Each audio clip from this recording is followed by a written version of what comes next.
Tell me.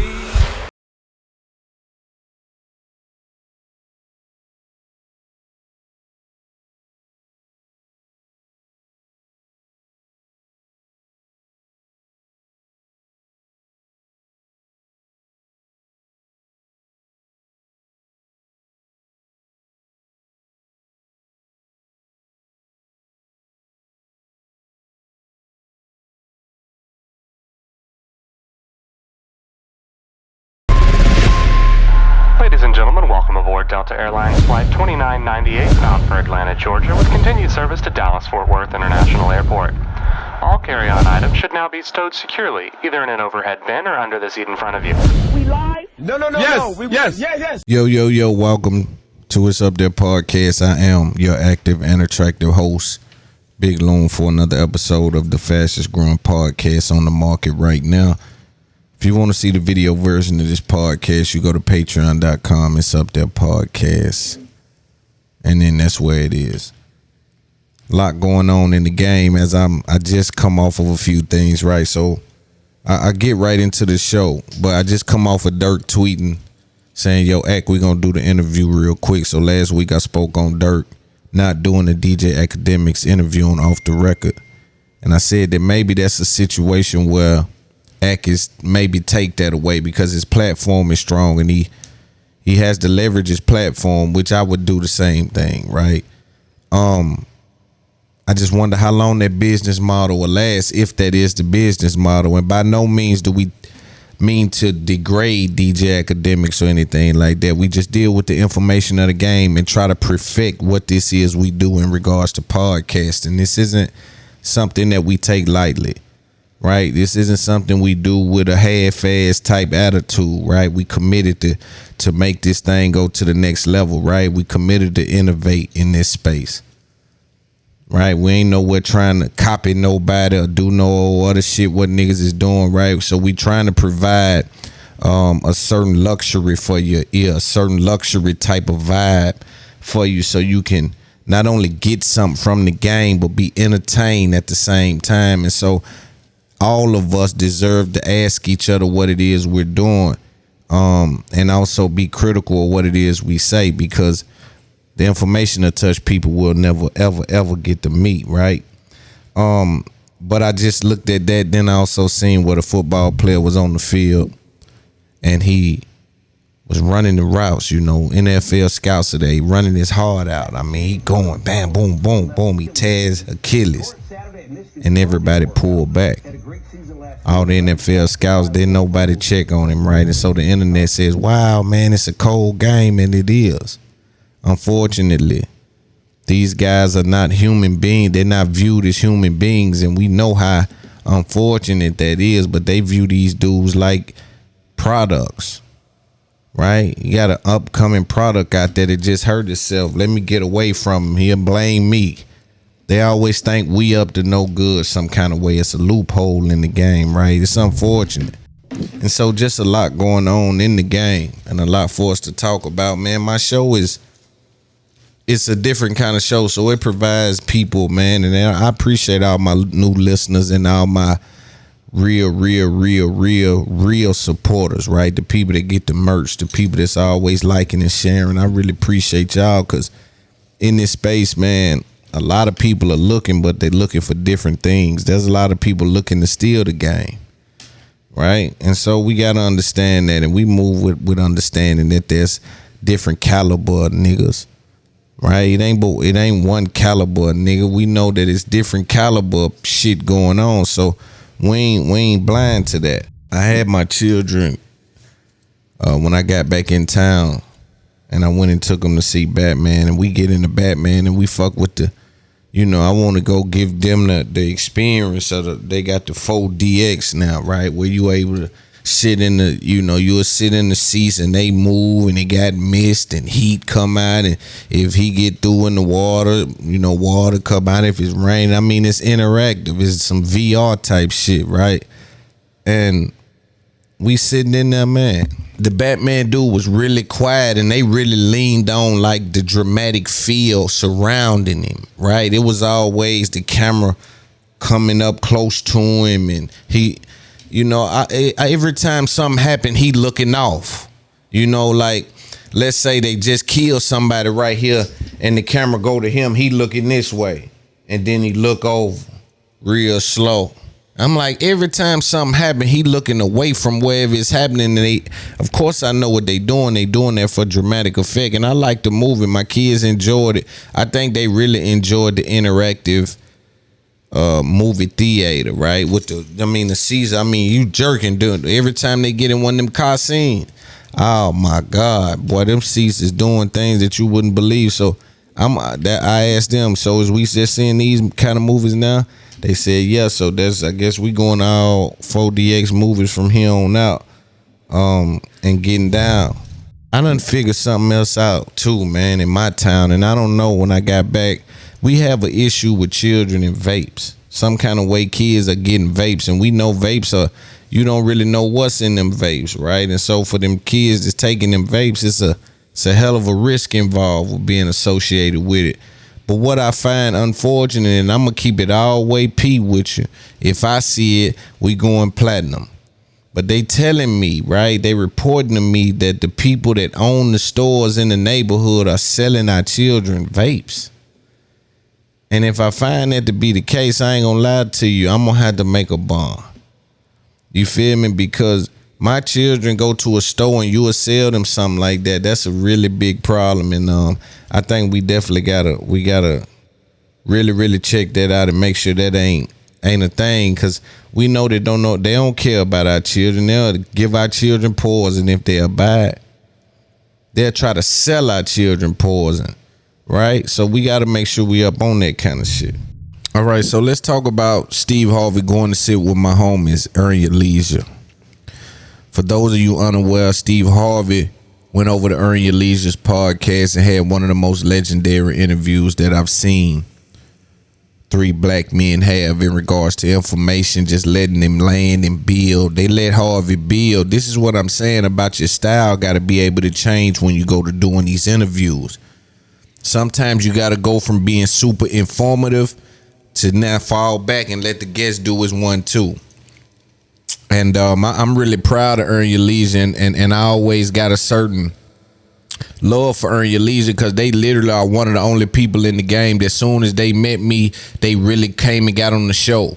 Like none of that red tape, none of that filters, men's of they man of they word, helping dudes in business. Like they just got a certain love from me that go beyond business, right? I'm proud when I watch them, and I'm lucky to have them in my network because I watch what they build, right? Again, I look at podcasting as a subdivision, as a community.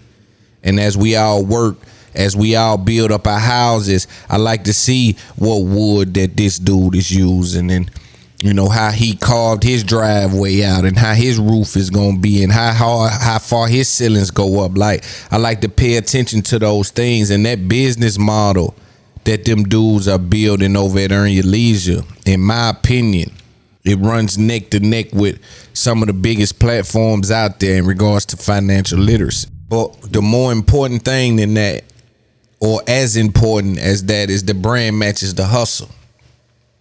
See, you're a guy, this is what people don't understand. They be unknown rappers, right? And it works if you really got the hustle, like Cash Money Millionaires, and then you show up and you can't even pay for the beats or the studio time, right? That's why I like something like a Dream Chaser, or like Fly Get Flown over, some of these shits where it's Maybach music, some of these things where it's inspiring. But when you name yourself something or name your brand something and your brand falls short, man, it's unfortunate. But Earn Your Leisure and what they doing in the space, the hustle just matches the brand. And when you deal with brands that match the hustle, opportunity is next door to that. Opportunity literally lives next door to if you can get your brand to match its hustle, right? If your brand matches your hustle, meaning if you call yourself or you say Earn Your Leisure and you really out there earning your leisure, that shit means something in this space. It moves through this space with a certain gravity. Steve Harvey didn't play the Hollywood game. He played the Hollywood game, but he played it in a different way. And it took him a long time. I keep telling you, with experience comes elevation as well.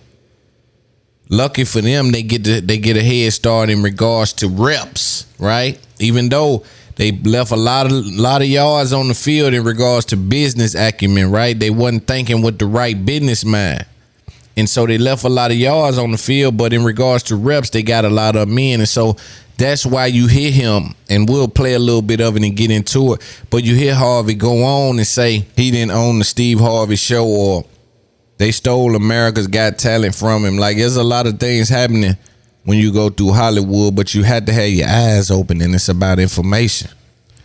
One thing they ain't gonna do is tell you, hey, Steve, you know, see, do you understand the level of trickery that is? I will name the show after you. And we dealing with that now with Wendy Williams.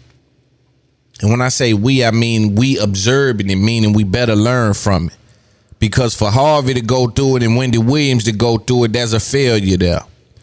Right? Steve Harvey learned from it. He like fumbled and then recovered the ball type thing. Wendy Williams, when all that time, built that one thing up all that time, and it seems to have, you have no equity or control of it, I think that's a mistake. At some point, when you were at your peak, you had to negotiate ownership in that. Because y'all built it together, so I would expect the label or the network to have some ownership in it. But at some point, we got to negotiate ownership with a lifetime licensing deal with y'all, or not a lifetime, but a 20-year licensing deal, you know, or something. We got to figure something out, right? And these kind of things, man, in this culture is something that we got to pay attention to. But understand the level of trickery. They'll name the show after you, the Steve Harvey show, and you won't own it. The Wendy Williams show, and you won't own it. You understand? So you better understand trademarking. You better understand licensing. You better understand some of these things. But in my opinion, somewhere along the lines, we failed if Steve Harvey went through that in the 90s and we dealing with Wendy Williams in 2022 to have to say, yo, how y'all getting rid of the Wendy Williams show or just plugging people into that against my will? It's a thing we need to watch. And some of these games played in Hollywood, even in podcasting, even in big money business, let's just call it what it is. Anytime a lot of money is involved, the accountants need accountants watching accountants, because there's high level games being played with that pencil. They pencil whooping you. It's inflation everywhere, and so it's problems when you deal with it. So when you deal with accountants, you'll hear Steve Harvey talk about his accountants and what he's dealt with, and how Hollywood left him in a position where he never got a back end. For those of you unaware, back end is when you do a deal for $10 million, right? A lot of those guys want to negotiate as much as they can on the front end, because on the back end, they're going to say, hey, we spent this much on that, subtract that from you. Like, it's going to be a pencil whooping. It's inflation on that. It's inflation on that. He said he never got a back end, so they'll name the show after you, put you in the show, blow the show up. You won't own it, and then tell you your back end is gone after the show is syndicated, meaning after the show is showed somewhere every day in hundreds of markets. It's high level games being played. The fact that he never saw a back end disturbs me. But let's listen to what Steve Harvey said on Earn Your Leisure. I tell this story all the time. I was on NBC when I first got the talk show, and they said they sent this lady in to talk to me, and she was linguist. She was a linguist. I didn't know what that was, so I thought she was in there to teach me how to fix pasta. And I thought that was nice, because I always wanted to know a little bit about pasta. And so she says, no, I'm your linguistics coach. And I said, well, what you mean? She said, NBC feels that if you speak more grammatically correct, you'll be more successful on TV. I said, oh, I ain't finna do all that. She said, excuse me? I said, I ain't finna do all that. She said, could you say what you said slowly for me, sir? I said, I ain't finna do all that. She said, that's exactly why I'm here. She said, do you understand what we can become if you speak better? I said, well, yeah, I ain't finna be about it, though. She said, excuse me? I said, I ain't finna be about it, though. She said, sir, this is exactly why I'm here. I said, ma'am, let me ask you a question.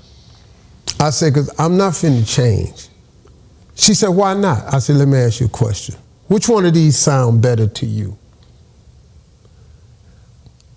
I am broke or I'm is rich?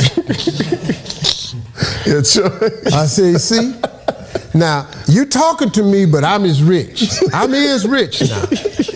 I'm already rich. So, where you finna go with this? Man, that lady packed her stuff up. She said, this black son of a bitch. I know she wanted to say, you black ass bastard. So, as you hear Steve Harvey speaks on being in a situation where he was operating inside of NBC and he was asked to edit. Again, I tell you guys, man, when we deal with these high-level companies, or the company that's a lot of these companies that had the most market share or the most ad dollars spent with them and certain things, their level of excellence is their perspective is off, right? So when we deal with them, they want us to edit the way that we speak to one another. Now, we do know that there's a certain language that you can't use when children are watching. But a lot of times they want to strip us of the culture. And so I always cite the Super Bowl. As much as we validate the way that the Super Bowl took care of business, as much as we look at that and say, man, Jay-Z put on a hell of a show and one of the best shows in our life, and Dr. Dre came out and done his thing, and they brought Eminem and he kneeled against their will, and they did the Tupac, I ain't mad at you while he was kneeling, and they had 50 come out upset like, yo, Mary J was up there, Snoop done his stuff, right? As much as we champion that, I look below that because I'm always wondering why, and I'm always looking for information, right? So when I looked at the Super Bowl, I said, oh my God, they were trying to edit us. I can tell by the music. I even heard certain edits. And then it come out. Yo, they didn't want them to say the records. They didn't want them to say certain things in their songs, or they wanted Kendrick not to do certain things. It's like, yo, hold on though. Because these words are effective to the people and it activates a certain community of people. Right? And then we deal with Kendrick. He's spitting high level game. So we need him to be able to do what he does. Some of our people, man, you got to let them do what they do. But when you get on a high level like that, they're going to try to edit the culture. I was talking to Parlay from the Franchise Boys on his podcast, and I was saying, yo, they don't create our sound, right?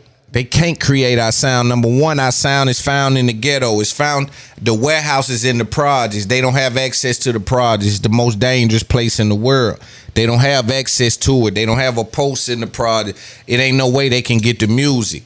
They got to wait till it bubble to a certain spot where it's safe for them to even grab it, right? So we go down into the projects. Now what happens is when something like the Franchise Boys, or you get a drill sound like 5-year-old and them going, what happens is, no, they don't create the sound. They just tell all the producers that's on payroll with the label that if you want us to clear anything, or you want us to pick any of your beats or score any of your songs, it need to be something like what 5-year-old is doing. It need to be drill, need to be like Dirk, it need to sound more like Baby.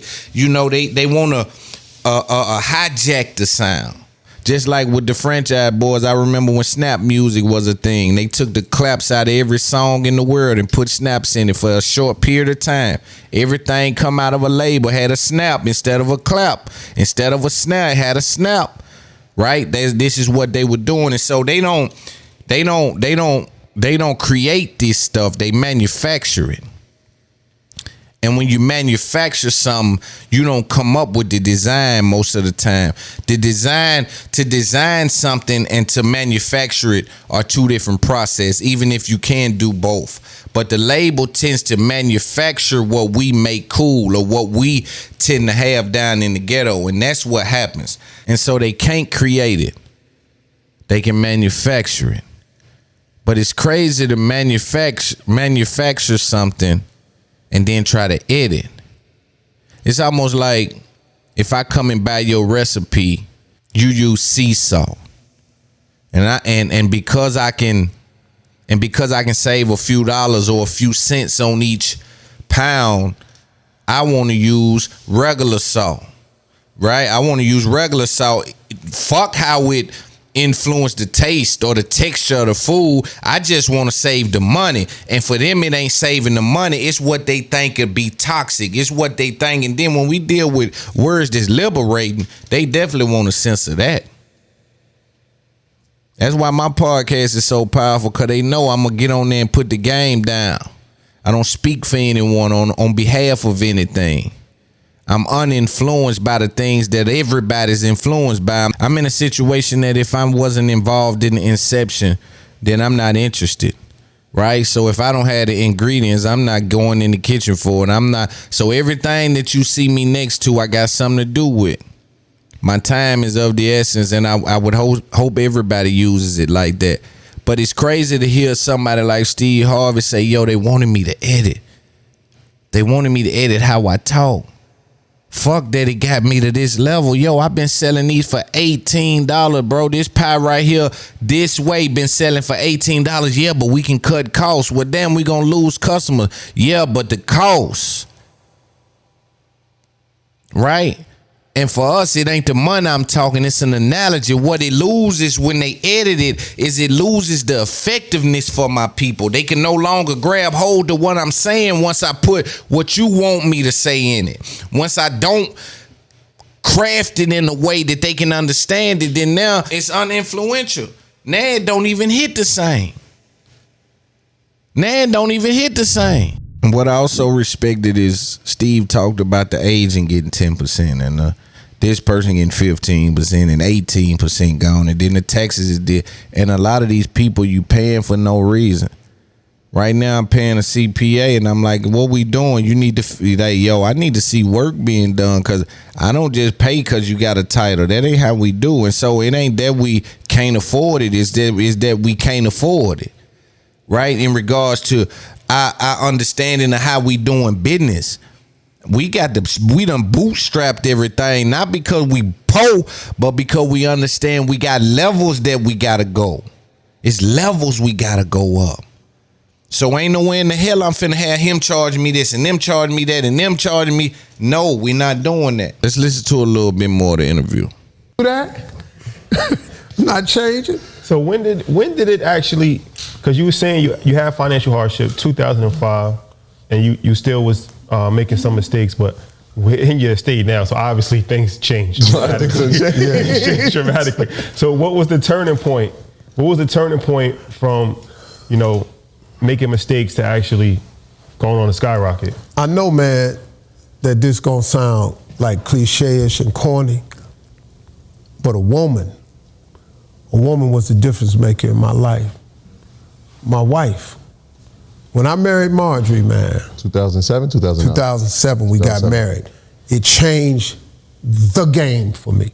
Because for the first time in my life, I was at peace because she made me good with who I was. She kept telling me, you're a major TV star. Don't believe this here. Steve, you look good. You can do this.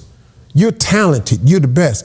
And I had a peaceful home. I had never had a peaceful home life before, man. I was coming home. I wasn't sitting in the car looking at the door for 3 hours, scared to go in there. You probably might have been in something like that before. No. I ain't saying, fortunately enough. Well, fortunately, no, but you never know.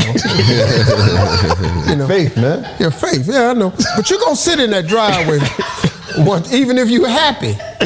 If you piss her off, you're going to go sit in that car, dog. Because at least I can lock these doors and roll these windows up in this car. But if I sit in this house, I'm here. So, I'm happy about that. But I was in a horrible situation. And this woman came along and gave me peace. Peace is priceless, man. And I was able to think clearly for the first time. And so I was able to start seeing stuff. Now, I got in a Let me build on that for a second. You got to provide peace. You got to know how to provide peace. I always tell motherfuckers that a man ain't going to go where the best food at, where the fattest ass at. A man going to go where the peace is provided. Unfortunate for a lot of people, man. They be just throwing their ass on the table and think that's enough to get wifed. And for me, bro, it's unfortunate, right? But you got to deal with somebody who gives you confidence that complements what it is that you got going on. It ain't no coincidence we together. Without you, I feel like I'm lost, right? And not lost in a way where I can't function without you, right? I don't like that unhealthy type shit. Lost in a way where it's just, I would miss you if you wasn't there. Those type things are important to certain kind of people. And I think love is a place that's so valuable for humans. But boy, it's a place where it can get dark. It can get muddy. It can get slippery going down there fucking with love. Right? And so when you hear him say, I had never had a peaceful home, I think that didn't land on people as much as it needed to, because women downplay the fact that you come home to chaos. Women downplay the fact that there's a lot of men that's functioning in chaos and they still functioning at a high level. A lot of your favorite stars are living in situations that's unfortunate. We talking about mentally. A lot of people are in mansions and they dealing with motherfuckers that's fucking over them mentally. Right? A lot of these relationships are merely just situations that people have convinced each other that they can't do without. Some people are there for different reasons, I'll say. But if you're not providing peace, then we in a bad situation. Because a man can do something different with peace than he can do even with love. We for us though, love and peace land on the same side, so it become contagious, right? I be telling women all the time that you gotta be in a situation to make it obvious for a nigga. Man, a nigga ain't got no business second guessing fucking with you. He supposed be thinking, man, ain't nothing I can do without that. I got to have that on my side. Boy, that right there give me the confidence to take over NBC. Boy, I got the confidence to do America Got Talent fucking with that. You understand me? And sometimes women don't understand that. They think that, again, men have a distorted view on what they need to provide in relationships, and women have a distorted view on what they provide in relationships. So us as a whole are dealing with distorted views on what each of us brings to a relationship and how effective that is in said relationship. You understand? But a man can do something different with peace. Man can conquer the world when he dealing with peace at his home. I always tell people strategy is better than strength. I can strategize when peace is going on. Tell me what you can do in chaos. But again, a lot of men make it look easy and they dealing with chaos in behind them four walls. But I'm asking you, what can you do with chaos? Because I know what I can do in chaos. I can still function. But boy, I can go far when I'm dealing with peace. And so when we deal with peace, we deal with my ability to function. We deal with my ability to plan out, strategize. We deal with my ability to go through the world knowing that, boy, I got time to motherfucking innovate. I got time to evolve. We go through the world knowing that, hey, man, I got time to evolve. Right? And women, man, you got to provide peace for a nigga, man. So man gonna make his own mind up about marrying. Everybody that done got married, the dude made their mind up that they wanted to marry the woman. And what I'm saying is not that the man holds, because again, I know how the internet is a weird place and it likes to misunderstand what it should understand, right? So I get that I need to explain that I'm not saying the man holds the key to marriage. What I'm saying is, unfortunately, in my opinion, no matter what the woman does, he has to convince himself that marrying that woman is a good situation for him. There's nothing she can do herself outside of being herself. What I'm saying is, you can't fuck him into marrying you. You can't give him threesomes every day into marrying you. Them things ain't, he gotta look at you and say that you feel a void. He gotta view you as feeling a void in his life, and then those things will naturally happen. Let's listen to a little bit more of it.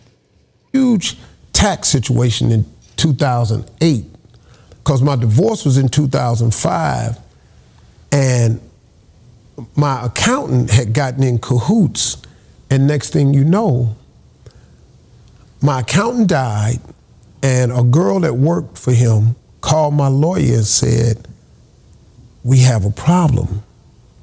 She had found on the floor all my tax forms for 7 years, signed and with the checks stapled to them. So I'm thinking, I done signed and I done stapled the checks. Well, they were cashing the checks, keeping the money, and not turning in the tax form. So your account, that's where we interviewed Fat Joe. Similar situation. He went to jail for that, actually, tax evasion. So your accountant, you were signing the check. Oh, so you didn't know who the check was being made out to? Oh, to the government. So how did they cash it? Well, they didn't cash it. They took the money out of the account that matched the exact, because I wasn't watching it. So like you could just see 100,000, 100,000, 600,000 Yeah, you looking at it, I got deducted. paid. Yeah. So I'm thinking it's the check. Little did I know, it was some people taking the money out. For 7 years? For 7 years. How much money did that? I ended up owing $22 million. Wow. 22 million with the penalties. So now, listen to me, man. Me and my wife in 2008, I get the call. Imagine that, $22 million. And the way I found out was, my lawyer called me and said, hey man, we got a problem. You haven't paid taxes in 7 years. I said, man, what are you talking about? I paid taxes, I've been writing the checks and all this here. Oh man. He said, this woman found your taxes in your accountant's office on the floor. Every tax check I had written and every was stapled together for 7 years, quarterly taxes, all of it. So he said, man, that's tax evasion. You can go to prison. Mm-hmm. And I said, what we gonna do? So he said, hold on, man, let me get some lawyers. So he called up some tax accountants out of Chicago. These boys was the best. And they set me down and they said, man, we got a major problem. He said, I got a friend work at the IRS. Let me take the first year. We took the first year and we sent it in. And he said, man, well, this is an old tax return. He said, man, we got a problem. He got more, but he didn't know it. And so we need a tax payment plan. So the tax payment plan was so astronomical that it was no way I could pay this. So the deal was, if you miss one payment, we come and seize all your assets and you go into jail. That was the deal. So the way I found out I was in real bad trouble was my accountants, my former manager, lawyer, got on a conference call to discuss it. But they sent out an email with the conference call number to my assistant. But it wasn't supposed to go to me. She inadvertently gave it to me. I wasn't even supposed to be on the call. So when I logged in, they were already talking and I just didn't announce myself. And I heard them say, nobody can live under this amount of stress. There's no way he can pay the back taxes, pay his current taxes, and his living expenses. And I heard a guy on the phone say, what are we gonna do when he goes to jail? And I hung the phone up, I went upstairs, I said, Marjorie down, I said, Marjorie, we got a problem. When I explained it to her, Marjorie started crying. She sat down and cried. My wife cried for 2 straight days. She said, Steve, what you gonna do? I said, I'm gonna go to work. I took every comedy gig in this country. I signed every contract. I went to work, man. I worked every single Friday, Saturday, and Sunday. I went to every venue, the Verizon, Staples Center, MCI, Phillips. I sold out the Fox. I went everywhere. I stayed on the radio, man. I'm coming, sold out. That's what I'm trying to say, man. I never missed a payment. So what I'm trying to say, this is why these conversations are so important, man, because when you hear man say they lost 22 million or they was in the hole 22 million, you know, they say, you know, you that mean I'm rich. That mean I had a couple good years. You know, they say useful trees get cut down first. You know what I'm saying? So meaning you had to be making that kind of money to get that kind of money stole from you. Although we don't, man, 22 million, man. But these conversations are so important, man, because somebody like Steve Harvey, he done it. He dealing with experience. Again, some people are dealing with talking about it and some people are dealing with the particulars. Some people are dealing with the specifics. right? And he's dealing with experience, and to get lost is to learn the way. And so he's telling you, I've been down them roads. So I come out of that, I took all the deals, I restructured the business. Now I got it in a way where it's protected and no age and no this. I know the brand is strong. The brand is strong, so I'm leaning on what the brand is. You know, when you look at him, man, I'm telling you, he turned it around. Just picture if he never would have failed. But look at that, accounting. Look how swift they were. I looked at my account the other day, and I finna go through it because I think some things look a little iffy, and that went to me. I was looking like, whoa, something looks crazy. If I hadn't had time, I'm gonna look through it. But you gotta look at it.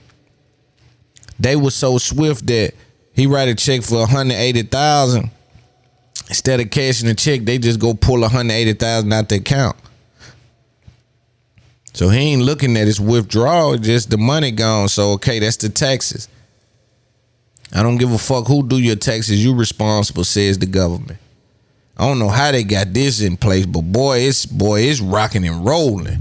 For 4 years in a row, I was sending $650,000 a month to the government. Plus, I had to pay my current taxes. Damn near $1 million a month. You hear that? $650K a month he was sending to the government. We talking about a dude getting real paper, man. He was out there working hard, though. I couldn't get behind on nothing, and I was living. So I was credit cards, running them up, paying them off. And finally, man, in 2012. Okay, you got me thinking now. This is the pay-per-view event? Well, it was coming to that. Okay. Two things happened. Okay. 2012, I sold 49% of my radio company to iHeart. I got a check, man. I got me a check. And then, so I paid the government completely off to zero. And that was the first time, man, I could breathe. And then the pay-per-view, I said, let me get out of stand-up, because my wife said, Steve, you finna be a major TV star. You're gonna have to stop telling the jokes you telling, because you're gonna ruin your career. Because she saw the political correctness turning. And so she said, Steve, you can stop if you want to. I said, baby, I can't ever stop telling jokes. It's who I am. She said, well, okay, but you gotta watch what you say. And all of my TV shows are sponsor-driven, the radio is sponsorship-driven. I said, man, let me get out of this because I need time to go do more TV. And so I did one last comedy show, but I did it on pay-per-view. And little did I know, for $8, you could watch my last show. I had no idea how many people was gonna tune in for that. I made a lot of money. It was the biggest single paycheck I ever made. And next thing you know, Betting on yourself. I was back. Hey, Tyler, about that house. Hey, I had me some money, man. I was back. Betting on I had a yourself. nice nut. So that's just a testament to betting on yourself. You know, that's a testament to being alive in the moment. You know, that's a testament to knowing that he didn't even know how strong it was, but he knew it was strong enough. And he had a good woman on his side to say, yo, let's shake to the next room. You going to the next level.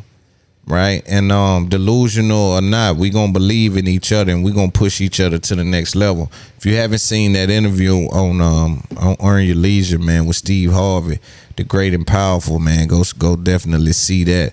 Steve Harvey is one of them guys in this space, man, that I model and I look up to, and again, I've studied when you deal with him, right? And so, man, he's been so influential in what it is that is black culture, right? The way we talk in the South, that cadence, that just that way that he does it, man, it resonates, and he got some of the audience ready, even for people like me, without people knowing. That's how wide of a range that he affects. You know, people like him and Chappelle's and different names like that. Not only as effective as they are in comedy, they are that effective as well on how we're crafting our words and how we're communicating in the culture, man. So if you haven't saw that, go see that for sure. This next topic is a topic that I get uncomfortable speaking about. You know what I'm saying? I think that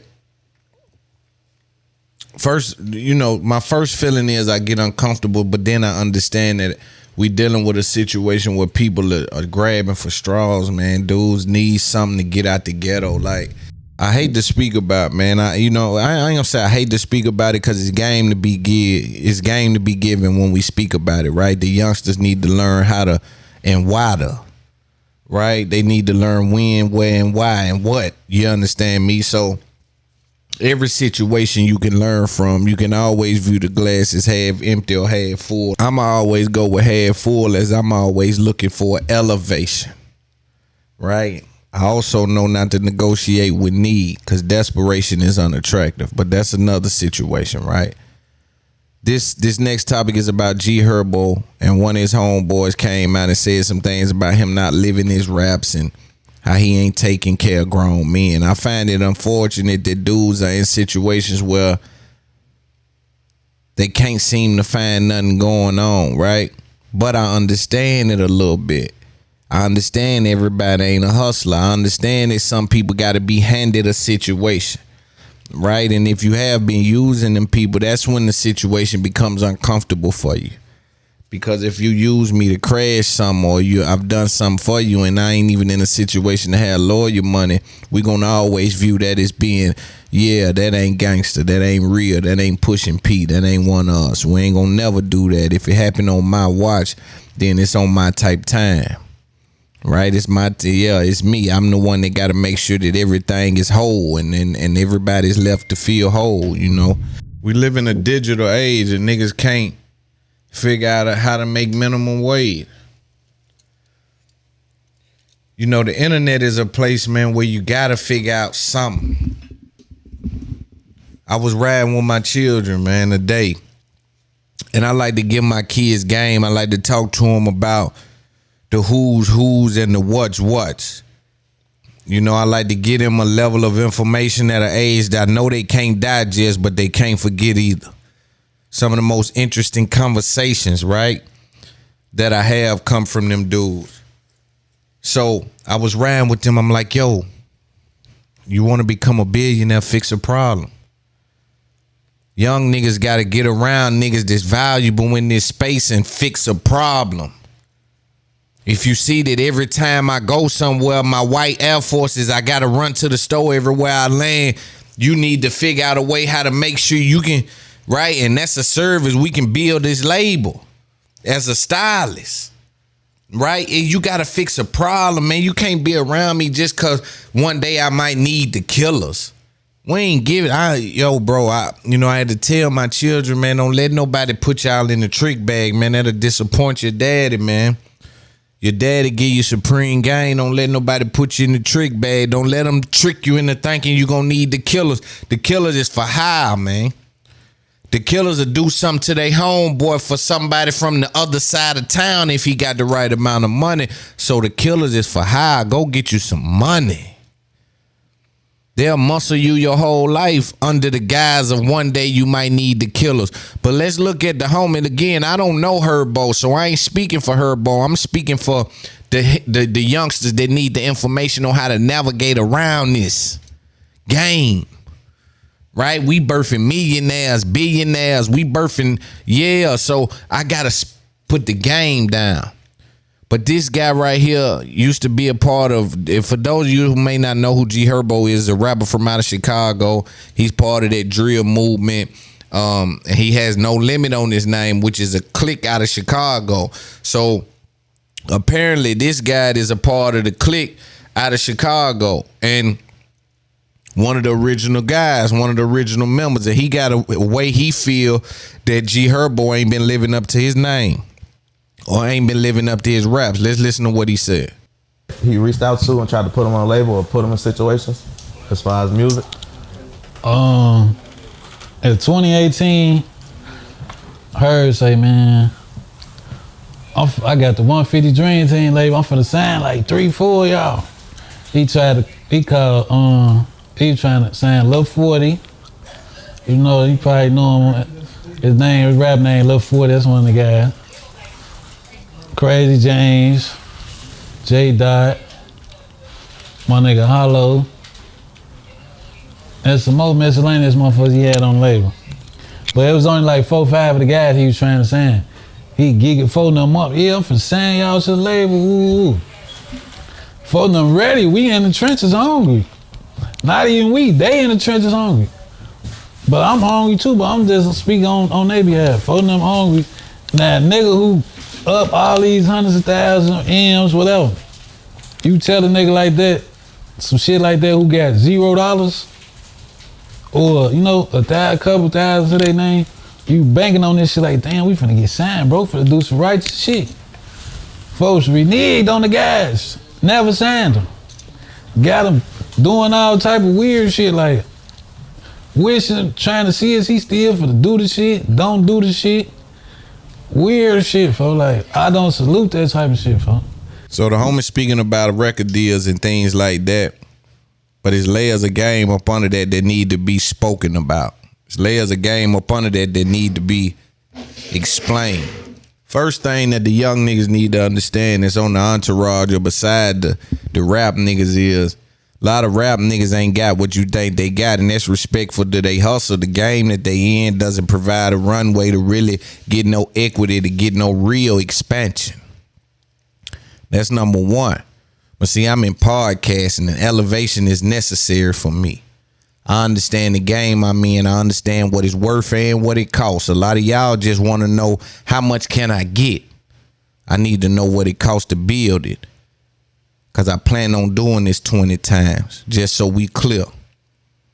And that slows me down, but this ain't about me. This is about this. Let's speak about the hood. Let's speak about what G Herbo finds himself in the middle of. The rap niggas in this world or in our culture are some of the greatest liars known to man. And I don't mean they ain't living what that might be one of the only things they telling the truth about. But when you deal with money, they so much, they got their trick hand out. They put everybody in the trick bag. They got the whole, everybody fooled but the label. So some of the rappers are able to finesse at a level that's so high that nigga, even they homeboys believe they got it like that. They don't got it like that. But I bet if you fix a problem, they gonna find a way to get you paid. If you fix a problem, they gonna find a way to get you paid. But niggas ain't learning how to work Adobe or Final Cut. Niggas ain't learning how to put a lens on the camera. They just sitting with their arms folded like, yeah, I wish a nigga would get on in here. Man, these folk love me. Yeah, where I'm going, we going to sell it out. These people love me. At some of these places where we run into other rappers, these festivals, it may be an issue there. But where I'm going at, they love me. And so, man, it's always up under the guise of you might need the killers. You might need the killers. It ain't even love. It's nigga, you might need us to step. So if we go do something on the other side of town now, if you a part of my clique, you ain't even finna be doing that, because you finna find something to do in this world we in right now. Listen, we got the president approach about the presidential approach. You understand? If there's a problem, we gonna handle it that way, but we ain't out hanging looking for, nah, we ain't never doing that. And so rappers are able to trick. They able to make people believe that they got more than they got.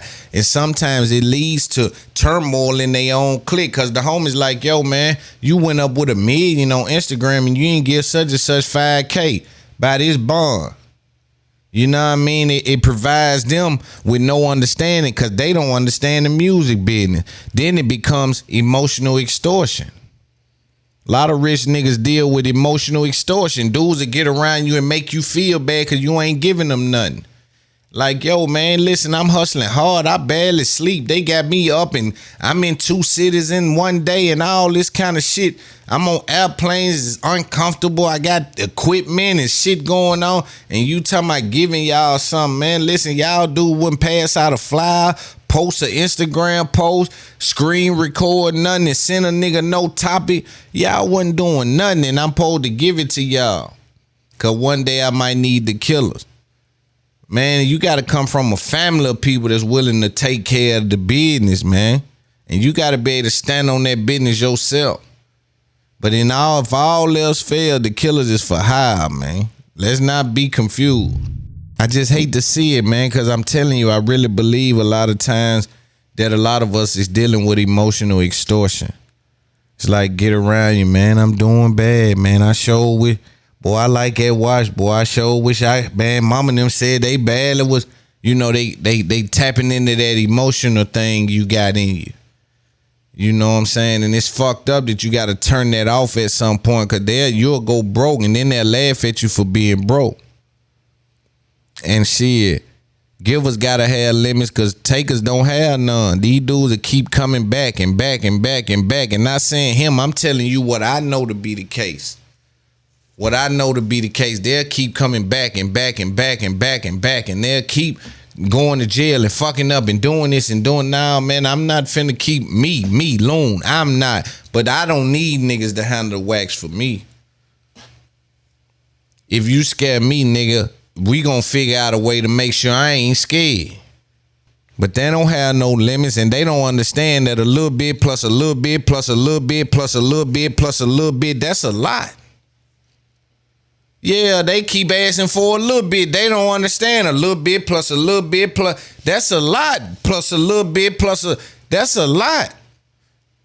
And I got children and shit. I got legacy to fight for, because I'm fighting for my last name. They got to be able to say, nigga, Walmart. Nigga, I got to be able to go down in the history books about something. Nigga, I failed.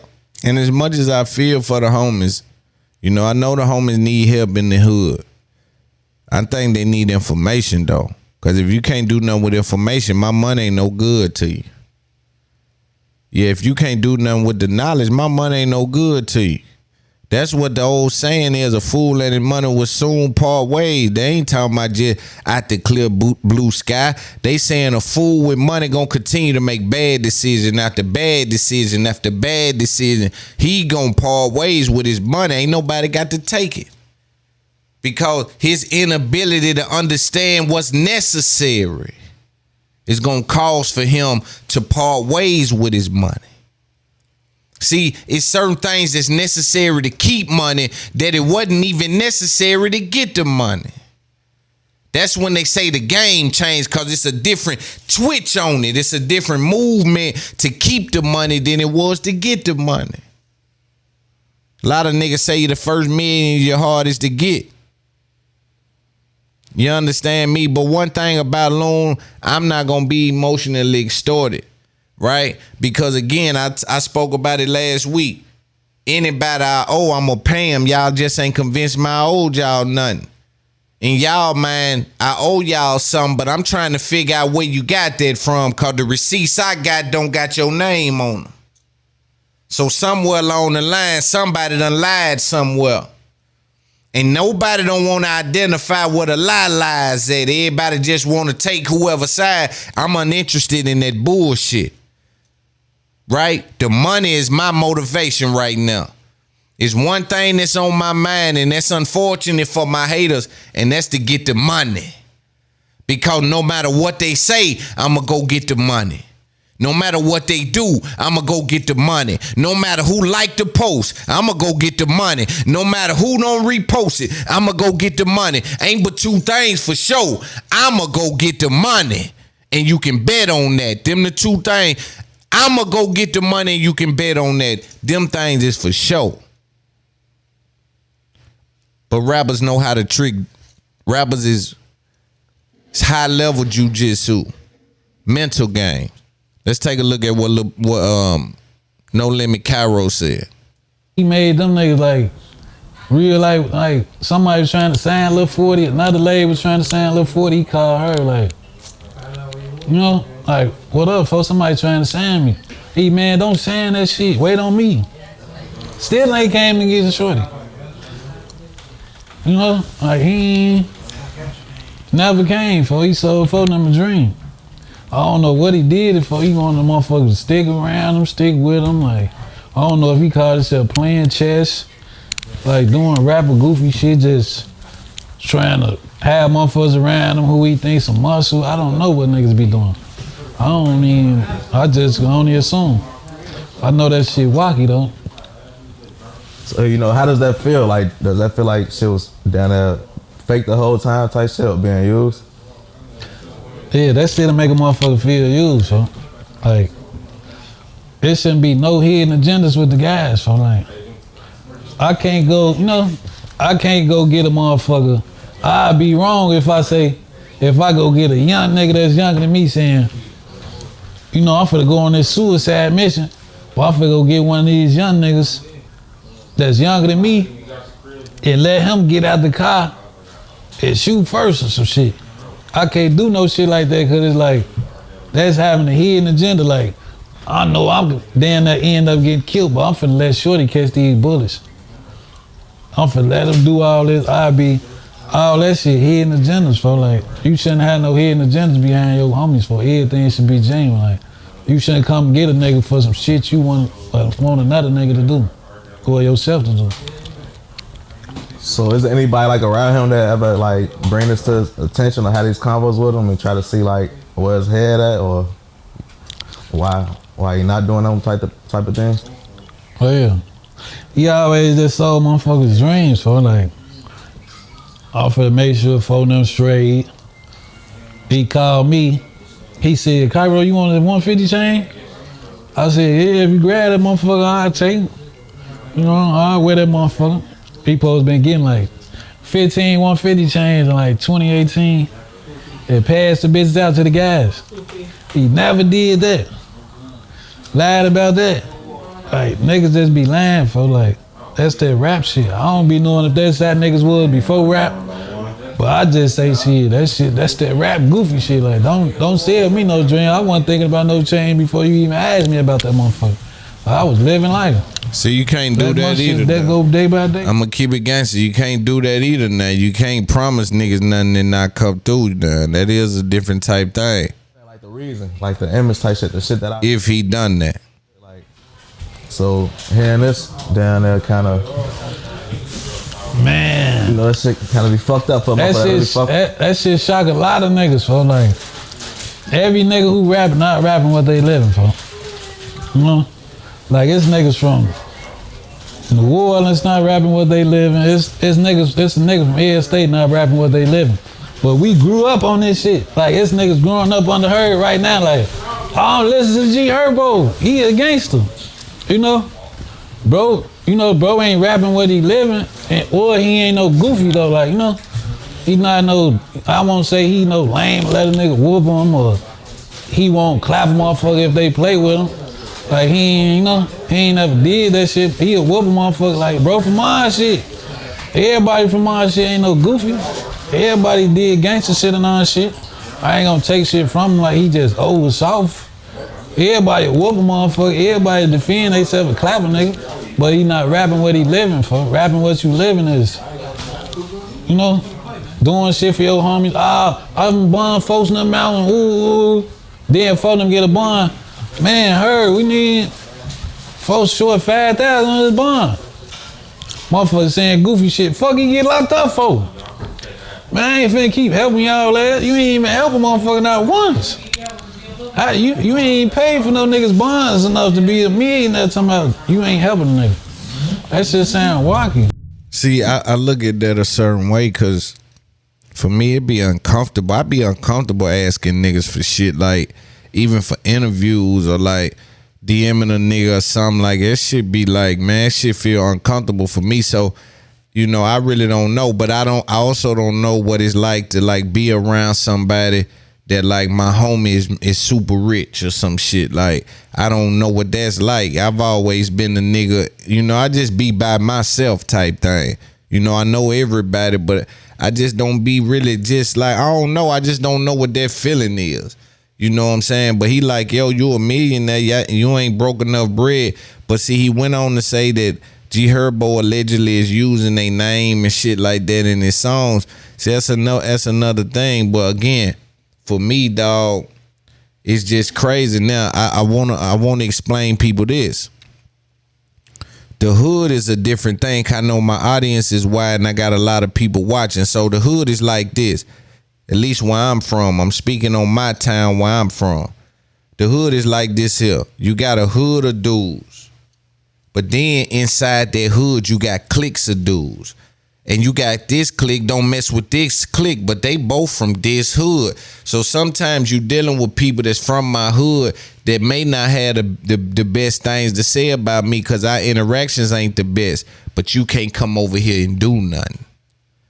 You see what I'm saying? But we really don't fuck around. And now if something do leak, it'll probably come from they clique, but it's still supposed to be a certain level of, you can't come over here and do nothing, but we really don't fuck around. So sometimes you gotta know, just cause a nigga got no limit on his name or whatever on his name, he may be from my hood, but he may be from another clique inside my hood.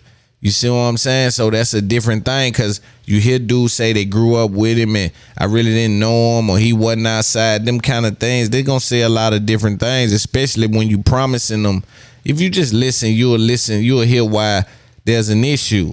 The issue is, man, they felt like you promising them something and you ain't coming through. I don't know. I don't take promises from dudes. You know what I'm saying? I know dudes, I don't really take promises from dudes, so I don't know what that's like. But I be hating to see, dudes come from the same hood and can't be on the same page. See, them battles and fights that we have in our neighborhoods because, again, it's one of us that kind of seem like he done made it out. And if you seem like you done made it out, man, and ain't nobody feeling the effects of you making it out, man, we felt like we were protecting you. And see, they come from a place now, let's put some respect on it. They do come from a place where it's a lot of killing and violence happening. And to survive in that, you may need to be under a certain structure. And so we got to put some respect on that. Now, if you was leaning on them boys, then them boys feel as though and they speaking up on it. Again, I just think we got to find a better way to have an ecosystem in this game for the cream to rise to the top. For people to create their own way, for niggas to figure it out. There's information out here, man. I got to give me some more.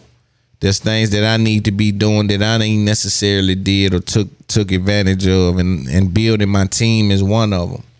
In this podcasting space, you got to have a team. It's too much work to be done. It's too much ground to be covered.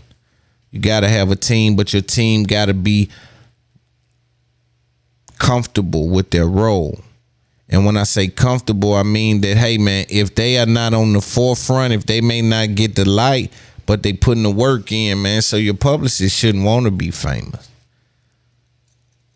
Fame is only attached to jobs. In my opinion, I only want fame to be attached to the jobs that's necessary, right? If it ain't necessary for me to be famous to get the job done, like, I can own that building and don't care if you never know, right? But if it's necessary that they know loan own it so they can come on through or to get it sold or things like that, then we'll use whatever little bullshit celebrity that we got. And I'm going to talk about the Mace going at Diddy. But first, I want to say this. I watched the Dirk and Wallow interview again. And let me put some respect on Gilly. Dirk and $1 million worth of game interview again. And the more I look at Wallow in that space and how Gilly understands him, and Gilly plays just like I say, man, it's so important to have people on your team that don't mind playing the back seat, that don't mind getting in the shooting guard position. Just because I dribble it down the court don't mean you don't get to take the shot. Just because I draw up the play don't mean you don't catch the touchdown. Right, man, in our culture, man, we got an unfortunate outlook on the way we got to do business with each other, man. We always want to be bigger than one another. It's fucked up, man. I really think it come from some kind of disease that was handed down, but that's a song for another session, man. But I watched that, and when Wallow started crying, I said, man, you can only activate tears when you got pain attached to what you explaining. You know I ain't crying for nothing, man. If I ever cry or you ever see me, man, it can only happen when it activate some pain. It done touched the spot that really I still ain't got over, man. That's why it activated that, because what I've got over, I should be able to smile and laugh as I speak about it. But that other side of me say you let something go that we shouldn't have never let go, and then activate tears. But that's what it took for me to let it go. Letting it go was necessary, but it was unfortunate. It was heavy. The water got muddy. You know, I think, man, when you in a life where you really come from this, you just look at life in a way, dog, where you able to value these things that these other dudes just look at like it's just another day in the neighborhood. Right? When I'm able to sit down or I'm on FaceTime with dudes I looked up to, or I'm able to be in the car with some of the guys that I respect, they hustle, and we able to chop it up one-on-one. When I'm in Atlanta and I'm able to reach out to bank and we able to, these kind of things, you got to value these things when you come from nothing and you understand what it mean, right? So many people, they live in a space where they can't even understand or value what's right in front of them. They just looking to survive and they ain't looking for increase. See, niggas like me, we looking for increase. We looking to go up. We looking to take it to the next level. Expansion, elevation, we looking for increase. And I'm building something that don't involve your input. So picture me rolling.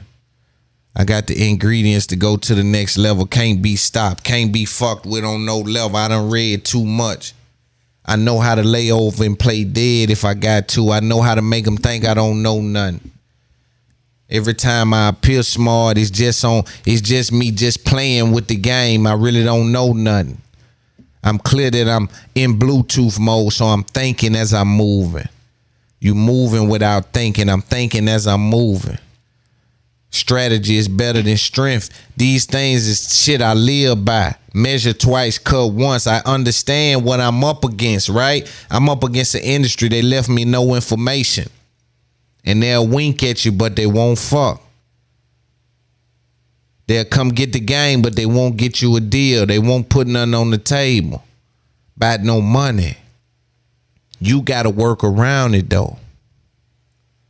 You got to work around it, because there's some real niggas in here. It's like at the club. There's some fuck niggas in here. It's all kind of people in here.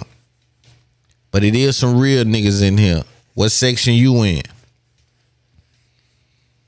Yeah, I can tell what type of nigga you is by what section you laying in. You over in that section, I know what type. We talking about in the industry.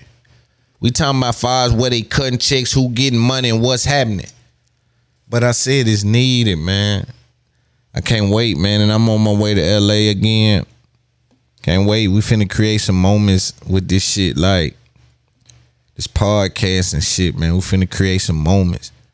Like, man, I'm just so happy, man. So proud to be in a position where people are listening and they appreciate what I bring to the culture, man. It's just a refreshing voice, man. And hopefully we can take it to the next level. Our live events about to be crazy. We just hooked up with Slim and Huskies. We're about to do some live events, man. Gonna shock the world, man. We bringing podcasting to Nashville, all the big ones. You know, we're going to make sure they get a check, get them down here, man, and shake some hands and provide a good show to the city, man. Show them Nashville and what we had to offer, man. And Slim and Huskies, you know how they get on. You know how it's up there podcast get on. And so, man, we closing multi-million-dollar deals, you know, and we here to teach game, and we here to spread the motherfucking knowledge and put the game down. And so that's, you know, there's some things I'm working on, but I appreciate this game. I appreciate podcasting. I appreciate Revolt. I appreciate, you know, everybody in this space that's really getting down and offering something to the game, changing the algorithm. When you add these kind of perspectives, man, these dudes are trying to copy what I'm doing. You can't. I don't got no notes. I just fly off. This is just how we get on. This is how we, right? So we blessed. Let's talk about the Mace and Diddy, and then we'll take a break. For those of you unaware, Mace is when they did it again. Mace finds himself in a situation where he goes at Diddy here and there. He wants his publishing back. He wants a couple of things back. I think it's unfortunate he finds himself in this situation. But let's listen to the record a little bit. We'll come back and give some game. Virtue was good with you. And love don't steal my nigga change. So as you heard, Mace goes at Diddy. And just to be clear what he wants, I think, his publishing back. And let's be clear, you don't have to sell your publishing. But once you sell your publishing, you sold your publishing, and now your publishing is worth a certain amount, and now you're giving me under that amount because you want the buddy pass or because you're in a bad situation. But dog, I've pumped millions of dollars into this. I think in our culture, man, one of the most unfortunate things I see today is that we have a misunderstanding between who's executive and who's talent. Who's making it work and why it's working. Although both those people are extremely important, I think that it's necessary that we compartmentalize how we view them. I think until we in touch with the side of us that understands how this works, we won't appreciate who's working it. Right? So, number one, there's a difference between climbing and being carried. When you see someone like Diddy, or you see a Loon, or you see a J, or you see a Dame, or you see a QC, or you see a P or a Birdman, or you see a Kanye, when you see a Meek, when you see a Drake, when you see a Kanye, when you see all these niggas are climbing. A lot of y'all niggas are being carried. And there's a difference between climbing and being carried. So once you put yourself in a position like Ross to go and get 25 wing stops, that's a nigga climbing. When you're looking to sign a rap contract, you're looking to be carried. I find it unfortunate that the lines are so blurred now, because it's easy to say I'm executive, I'm going CEO, I'm big business, I'm doing my thing. It's easy to say that when you ain't sweating. I don't see the equity. I don't see the sweat equity. I don't see you. It don't look like you doing much of nothing. Don't look like you pushing and pulling. Look like you just talking. And somehow they let you blend in with me, and I can't stand it, because I know it's a difference between aiming and shooting. Yeah, everything look good in the sights of it. In the scope, it look like you can hit it, but I done fired and hit it, so I know the difference. But you got to understand how music work. My first question to dudes be like, yo, without me, you did nothing, and with me, you did everything. How that work? You niggas ain't convinced me I owe you nothing. I'm having money. I'm having real money. I can pay whatever I need to pay. You niggas ain't convinced me I owe you nothing. I mean, you did everything with me and you did nothing without me. And you want me to believe I owe you something. I'm starting to think that you get how much, shit, I paid you hourly. Respectfully, though. But we just looking at the grand scheme of things, right? When we talk ownership, like, bro, we got to stop blurring the lines. Who really putting it down? That's why a lot of people don't necessarily think I should be speaking on some of the things I speak on, because they think it's uncomfortable for some of the people that's ahead of me. And you know the old saying in 48 Laws of Power, you never outshine the master. I know the truth. I know I'm dealing with information and I'm the truth. I ain't trying to offend. I'm trying to elevate. I'm trying to get information. I ain't never trying to offend. I ain't never talking to no one particular. I'm talking about either what they said or the information that's provided. And I'm the truth on top of that. And anybody with a brain know that a lie got speed, but the truth got endurance. So I'm dealing with time. I'm going to be here for a minute if God willing. Right? I'm just trying to keep myself in a situation where I can learn. But you don't have to sell your publishing. You don't have to place yourself in a situation where you do that. But it begs me to question, because I know these dudes. I know these dudes having money, man. You mean to tell me he owe you what?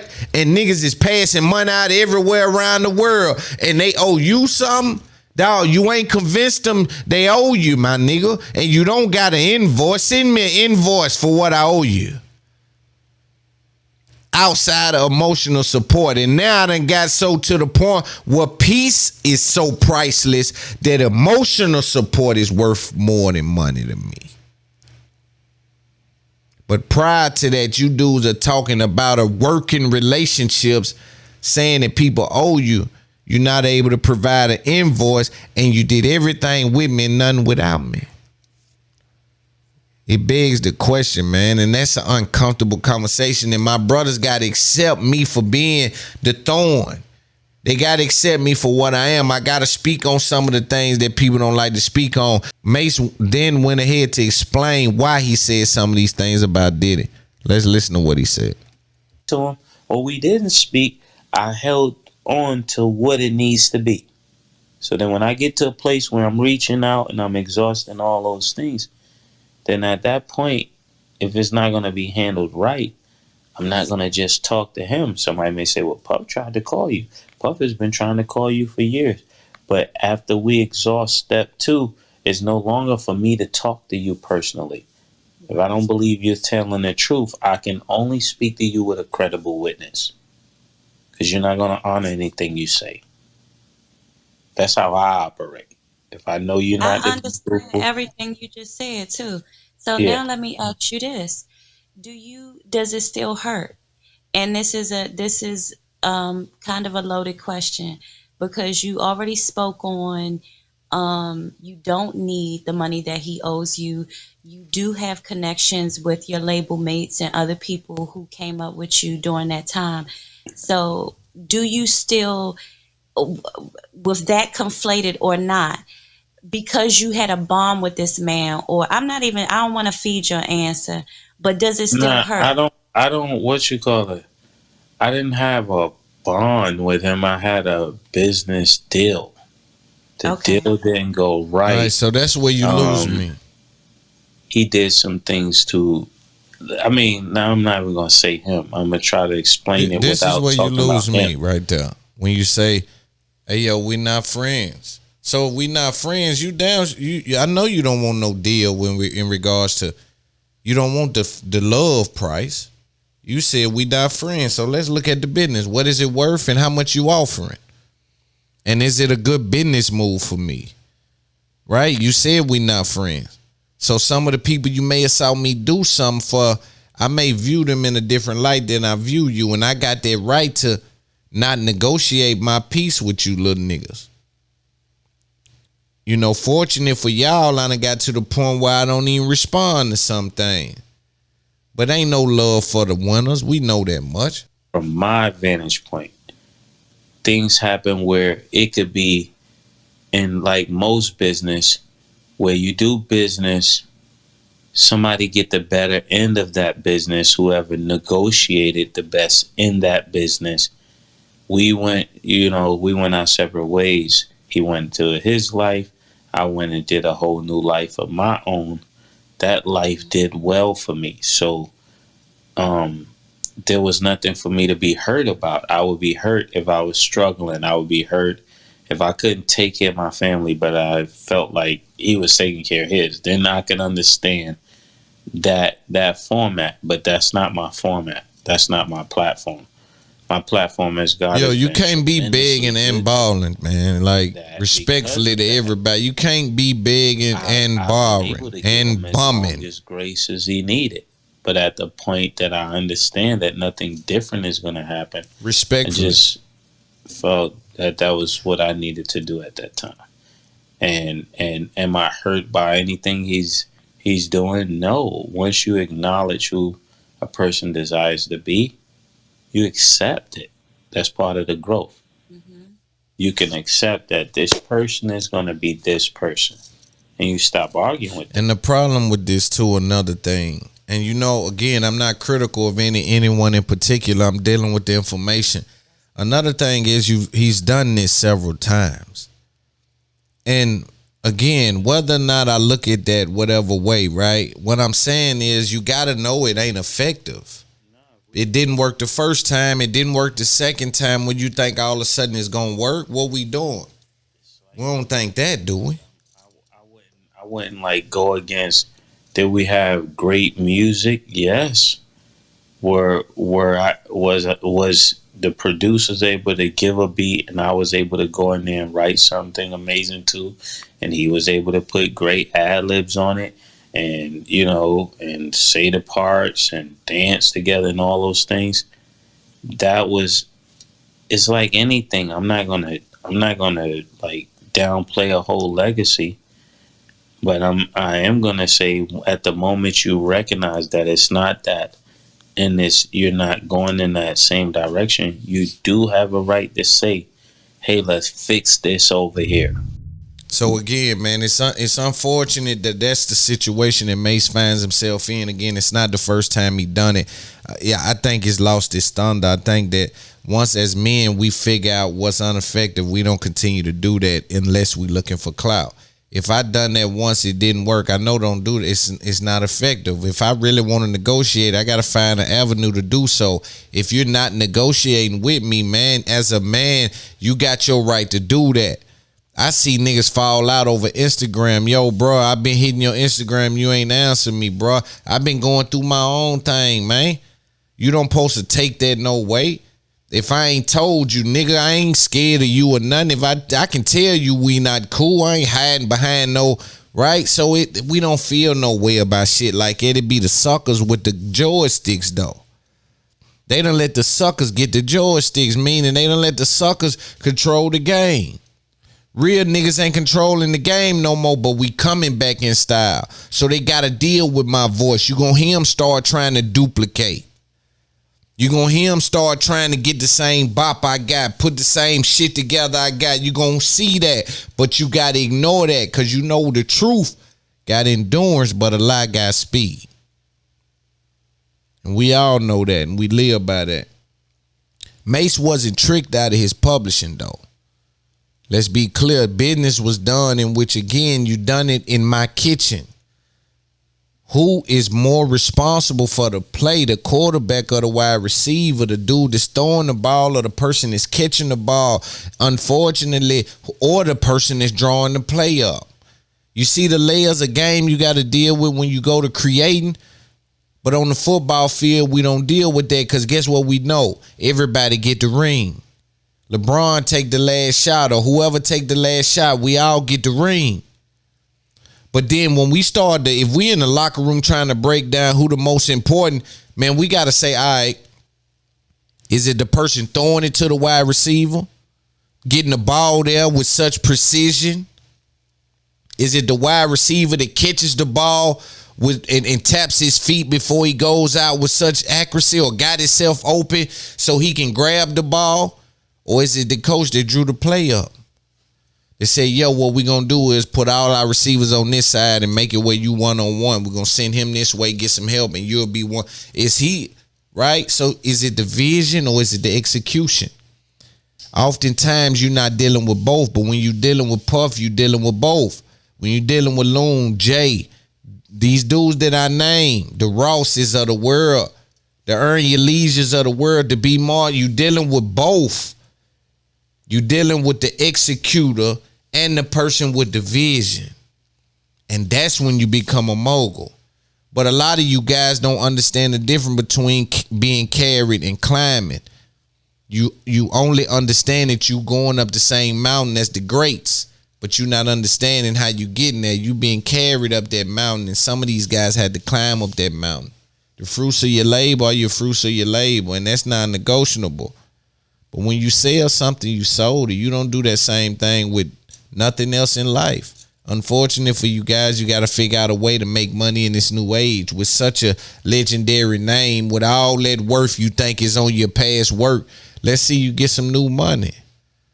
Everybody else doing it. Let's see what you got in your tank. Let's see. I respect your hustle. You see, now this is a difference with Cali Boy. For people that don't know, Cali Boy is the guy who had the song back in the day with Lil Baby and Polo G on it, I think, was on this song. I can't remember that, but he signed the RCA. He said that in this recording contract, they snuck a publishing deal in there. Now, that's a different beast. Now, they done snuck a deal in there. Now, they can only sneak what you didn't see. And for you not to see, it says what? Okay, you right. Mean you didn't read it. And the person you had reading it, evidently you just didn't have nobody reading it, because if they read it, they would have saw that and you signed it. But he signed it and it had a pub deal in there he didn't even know about. Now that's different. And unfortunate for people, they like to play with people's heartstrings, so they'll lean on the fact that people, man, come on, you got people thinking somebody robbed you, man. These folk rich, man. They paying whatever they owe, but you ain't convinced them they owe you nothing. Cali boys in a different situation. When they sneak in that deal, you got to get a lawyer to try to figure that out. But they got you signed it, man, and you got to deal with it, unfortunately. The hurt and the pains of other people on Bad Boy, that motivates me to say something, so I don't be deemed as a person who just made a bunch of money and turned a blind eye. I'm not going to be like the rest of the people around Puff that don't tell him he's wrong. I'm not going to be like the yes men around him that see him ruining people's lives and never tell him he's wrong. More people on here will tell me I'm wrong, but won't say anything to him. They'll judge my beliefs, they'll judge my Christianity, and they'll say nothing to Puff. They'll say nothing about it's a concert for Biggie and Biggie's own daughter couldn't get in. They'll say nothing about that. But all of his friends got 50 and 60 tickets. We're done with your games. So you hear shit like, when you hear things like that, it's unfortunate. I always search for the place that things like that come from.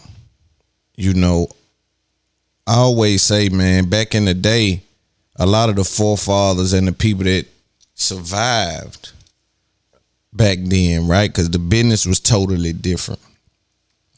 So a lot of the forefathers that even survived in that time really just took the template from the label. They was even unaware of the situations that they were in. And that's why communication is so important. That's why it's important to amplify the voices that break down some of these contracts and these situations in a way that's digestible, because what happens is a lot of people will never, ever go get the book and get the information the way I did. They will just take the template of the person that's at the top. And that's our way of trying to hijack the process and fast track it, right? So you deal with individuals that, the label is making a lot of money off of me. I'm not going to sign you to the label. I'm going in entrepreneur mode. Now I have a label. So now how do I do business? I do business the way that label is doing business. That's the industry standard. Let's just go with that. That's safe. They're winning. I don't come in the game with all my money at risk and edit what the fuck it is to make the money. Right? So some of the contracts that was in place were literally just templates of the contracts that people were in. Right? So if I get a recording contract from Motown and I want to put you in a recording contract, we draft your contract based on my contract. And so when that wording is the same, it was an industry issue, right? Not saying anyone is excused, but putting in perspective some of the things that was happening, because a lot of people speak without context. See, they want you to view me with all my understanding today, and they want to make you view me as if I had that level of understanding back then when I was operating in a way where it may have been unfair, or it may have been just back then when I was operating in a different way. So they want to take where I am now and put it on where I was then. And that's not the same thing. We learn and we get information, especially as our money comes in. But then we figure out, the deal was y'all took y'all snuck in a publishing deal I didn't know about. And that was the situation with this, and that was that. Right? And so now we start to clean some of that up. I always tell a motherfucker, and when I look at shit and I say, nigga say a rich nigga arm, I'm talking about a rich nigga that ain't having money problems. And niggas is talking 5 and 10 million, and niggas is really having close to $1 billion.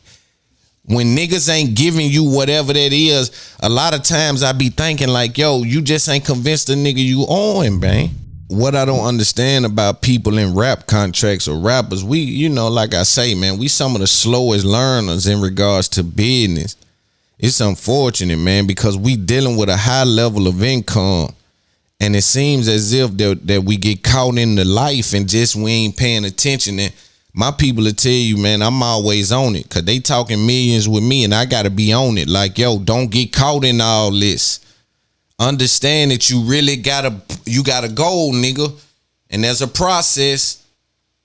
And you gotta go through the process. No matter how it look, it's certain things that gotta happen, right? For you to become what it is you want to be, and not a flash in the pan.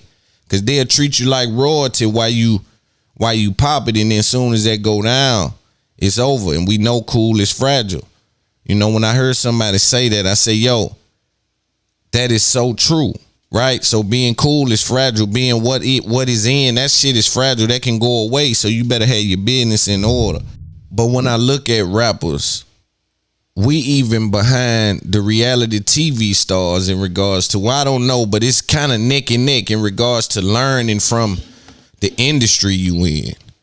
You know what I'm saying? It's like the people that be on reality TV shows and rappers, they are the ones that seem to can't grab hold to any information, like or execute any of the things that they see being executed while they're making a high level of income, right? It's so crazy. But even when I look at Jocelyn, you know, speaking of people like Mason, people who don't understand how to pivot, when I look at Jocelyn, I say, see, that's somebody that went and got some information on the back end. Because the question becomes, when you see a show like her cabaret show, you ask yourself, how do you even pitch this? That's what my mind goes. Like, I know that she's a draw in that space, right? In that reality TV world space. But there's a lot of C and D list celebrities that went on Love and Hip Hop that right now can't get nothing popping. They can't craft the show. It's all about how you package shit. That's what I'm saying. Somewhere along the line, she's figured out how to package her show in the same way Love and Hip Hop done and get it to these networks. And she's been able to be successful with pitching those and there being a real thing. But as somebody that went and got some information from behind the scene, yo, I ain't just talking when they roll in the camera. I'm trying to figure out, yo, now how you go get the ad? And what do you negotiate, and what they really looking for, and what we looking at, and how much is that to get? And how do we verify that they gonna pay? Because we gotta invoice them. You know, you gotta start to ask questions about business on the back end, so that if you have to spin off, you can still be effective in the market. Some people are only effective standing next to Mona Scott on Love and Hip Hop. It literally changes their booking rate. It changes their lifestyle. It changes everything about what they're doing. Now, by themselves, they can't get that same thing going. When they're that same person with the same story, to me, it's unfortunate that they don't know how to package that. You know, and when you new in the game, I know that you probably ain't gonna be able to, but if you've been in a reality TV show on Love and Hip Hop for 10 years and you don't know how to package your own show and get it to a network, I find a real issue in that. I find that you've been asleep at the wheel. I find that you've been neglecting the necessary needs, right? You need to be understanding how to do business. Yo, Mona, how you packaging this, and how you getting it to these networks, and how they running commercials on it, and how we shooting? How do we shoot in a way that it can go to break every 15 minutes or however it does on TV? Like, how are y'all crafting these things? Niggas is just showing up high and wait till they say action. They over in the corner talking to each other. Loon never doing that. Loon is in Bluetooth mode. And I advise everybody within the sound of my voice, y'all better get in Bluetooth mode and try to figure out what's going on. You can ask B. Marshall. We up there on set. I'm asking all kind of questions to the people behind the scene. Man, what is it? So what that be about? So you the social media, I see you working over here. Okay, I see what's going right, because I'm looking for information to sustain. I understand that without a network, I still got to be effective. Without a label, rap niggas got to know I still got to be effective. Without Mona Scott, you niggas got to know I still gotta be effective. And so I find issue in shit like that. Because even dealing with Mace, if you look at the 5EO foreign situation that 5EO said he in with Mace. All right, so you package that wrong, and look what that was, and you didn't pay that any attention. That mean in this space, in this market, you may not have the eye that you think, and that's respectfully, right? I'm just saying, like, yo, we got to look at what we dealing with. We can't just go to talking because we feel away, and that's me involved, included, right? We got to figure this out, man. What is this really worth out here, man? And what you really know how to do with it. Because look at 5EO, he going hard. He one of the biggest artists up top. You had him for 5 racks and never even paid him any attention. Like, so you package your deal, you never learned nothing from me. You was asleep at the wheel in regards to, I never do another recording contract like that. Matter of fact, if I was did it, I would assume that's why he got out the music business. Because it's only profitable when you do it a certain way. And that certain way on the other side of the business can be viewed as wrong. Or it could be viewed as, wow, a large loan. And they get to own something that they financed, right? It's kind of weird, right? And they own it in perpetuity in a lot of times. You know, even after you recoup or want to pay what was invested back. So maybe the business structure of music made dude get out of the music business. It ain't a business in which can be lucrative for somebody that already done ran a checkup like that without doing the deal in a way where it's overwhelming for the person on the A side or the investor or the label or whoever. So you get out of that business, you know. But for you to still be in that business calling me out on old contracts, not today's business, on things done in the 90s.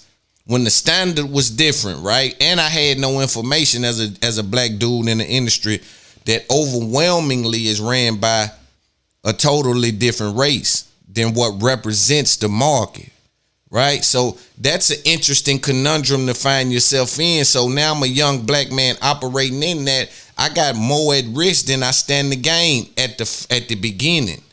So my safest play is to copy what they doing because I know they ain't losing because they winning. I'm dealing with them, right? It's just it be common sense. So you hold me in 2022 for things I done in the 90s, but then we look at what you say you learned from me because you calling me out on it. So I have to assume you learned from me, or you learned from it, or at least you saw what happened in the 90s in regards to the recording contracts.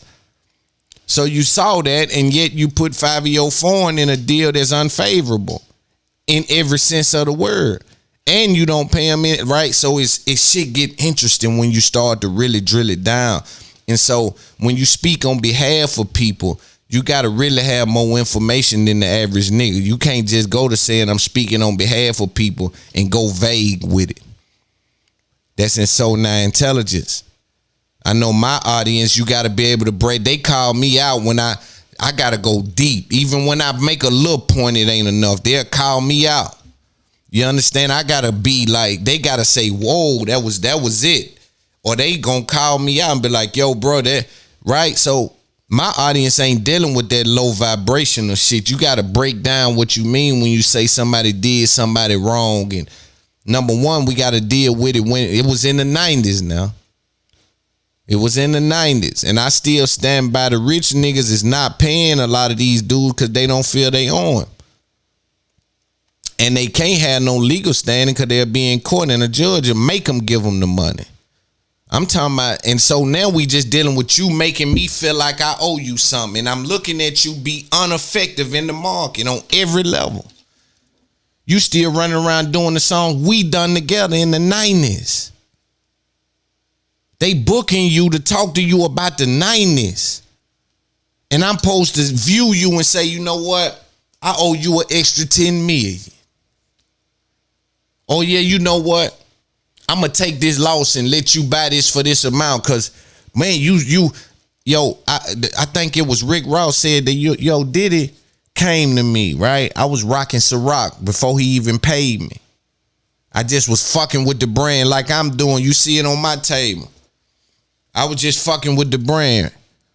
This shit ain't had nothing to do with nothing. He just a black dude, and I see him in the market, and my old lady just got me some Lil Wayne. When we fucking with the niggas. We ain't really begging, borrowing, or stealing, so we ain't worried about the money part. But did it push up on Ross? Man, you been putting it down for Ciroc for so long and hit him with an M. So again, it ain't a money thing. You can't make me believe it's a money thing. It's a misinformation thing. Dudes is either over exaggerating their role or they confused about. I don't know what it is. I'ma say I don't know what it is. But me and Mace, Mace, we can have a conversation because I'm confused as to what your expectations are, right? Because if we view you in that way, bro, we got to talk about the reality of things, and sometimes that can become uncomfortable. But if we real niggas, and we should be able to stand up next to it. I also want to say this too, man, because I was thinking about, what I was speaking about with G Herbo and all of that shit, and the hood coming out, certain niggas, right? They want you to help them out. You know what I'm saying? And I do kind of understand it, because I do look at us as a community, and everybody are not earners, and some of us are muscle, and some of us, build things, and some of us watch the house, and some of us are cooks, and you dig what I'm saying? Everybody has a role in the community, so I get that. I think rappers are able to trick the system, and so what happens is some of the homies that is not with them every day and not next to them in a way where they really can understand the business, they get influenced just like the fans.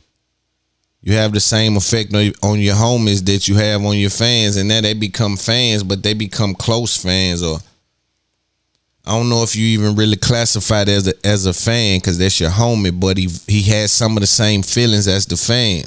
He's viewing you in that way. You ain't no longer just Loon. You the podcaster that really be talking that shit, like, or you the rapper, you the rap. I'm kind of looking at you like, I be on your gram in your comments, right? I'm next to you. You know what I'm saying? I'm talking about I be engaged in it, right? And so I'm looking, a lot of these dudes be next to dudes, and they bite into the image like, just like everybody else. A lot of the things that's happening are fronted. And anytime you front it, you find yourself in a unique situation in regard to finances, because you can be viewed, or you can be moving around as if you worth a certain amount because a certain amount comes through your hand. So in regards to marketing, man, rappers are some of the most effective. That's why some of the biggest brands in the world call on rappers, because the influence of the rapper is unmatched by really anything. You got to be a really A-list athlete to even compete with people go crazy about rappers. Now, globally, athletes might have it because they respect, they kind of respect sports outside the country in a totally different way, right? And sports has a very big, I ain't talking about the LeBrons and the Bradys. I'm talking about a B-list rapper will get more love than a B-list athlete. You see what I'm saying? And so, or a C-list rapper get more love than a C-list athlete. And I ain't talking about the A's, because the A's, that's a matter of preference. No, but we just looking at it from that perspective. And so the image is effective. And sometimes the homies, they just bite into the image. As we move as a community, everybody are not earners. And that doesn't make you not valuable. That just means your position is different. Now, I think that you put yourself in a bad place if you promising people anything. When you go to promising a nigga something and you don't come through with that, you give them a reason to feel away. They already want to hate on you anyway. Feel me? You come from the same place and it's uneven. The score ain't the same. Yeah, we played on the same court and the score ain't the same. So now I kind of feel away now. You the homie, so it's going. I can't just. My heart won't let me, but now if you start giving me a reason, like you done told me this and lied to me, and man, damn, man, I needed 5,000 on the bank, and then you see a lot of people problem don't even be with them. They talk about how you did somebody else, right? And I ain't saying disregard character. I understand the importance of identifying what you're dealing with, right? I get that. Let's never put that to the side. But I'm just saying how all your problems with me is something I done to somebody else. Seem like you a hammer looking for a nail. Yeah, it seemed like you a hammer looking for a nail. How you just look, you done found something to be, man. You telling me what I done to bruh them. I ain't done nothing to you. Tell me what I done to you. I get the bruh them. Me and them can have, but what me and you got going on? Well, nah, this just, we share the same. Then you got to ask yourself, oh, so y'all really is like that, right? But now we got to figure out why you feel away. And I think it's always because the scope be uneven. And niggas think they tougher than you. See, the older hood niggas or the hood got a thing where they think the toughest nigga supposed to have the most money, or he supposed to be able to take people money. You know, if he the toughest nigga, he supposed to be able to take. He ain't supposed to be broker than the nigga that he think he tougher than. But see, they don't know what, like I always say, they don't know how life gonna treat them.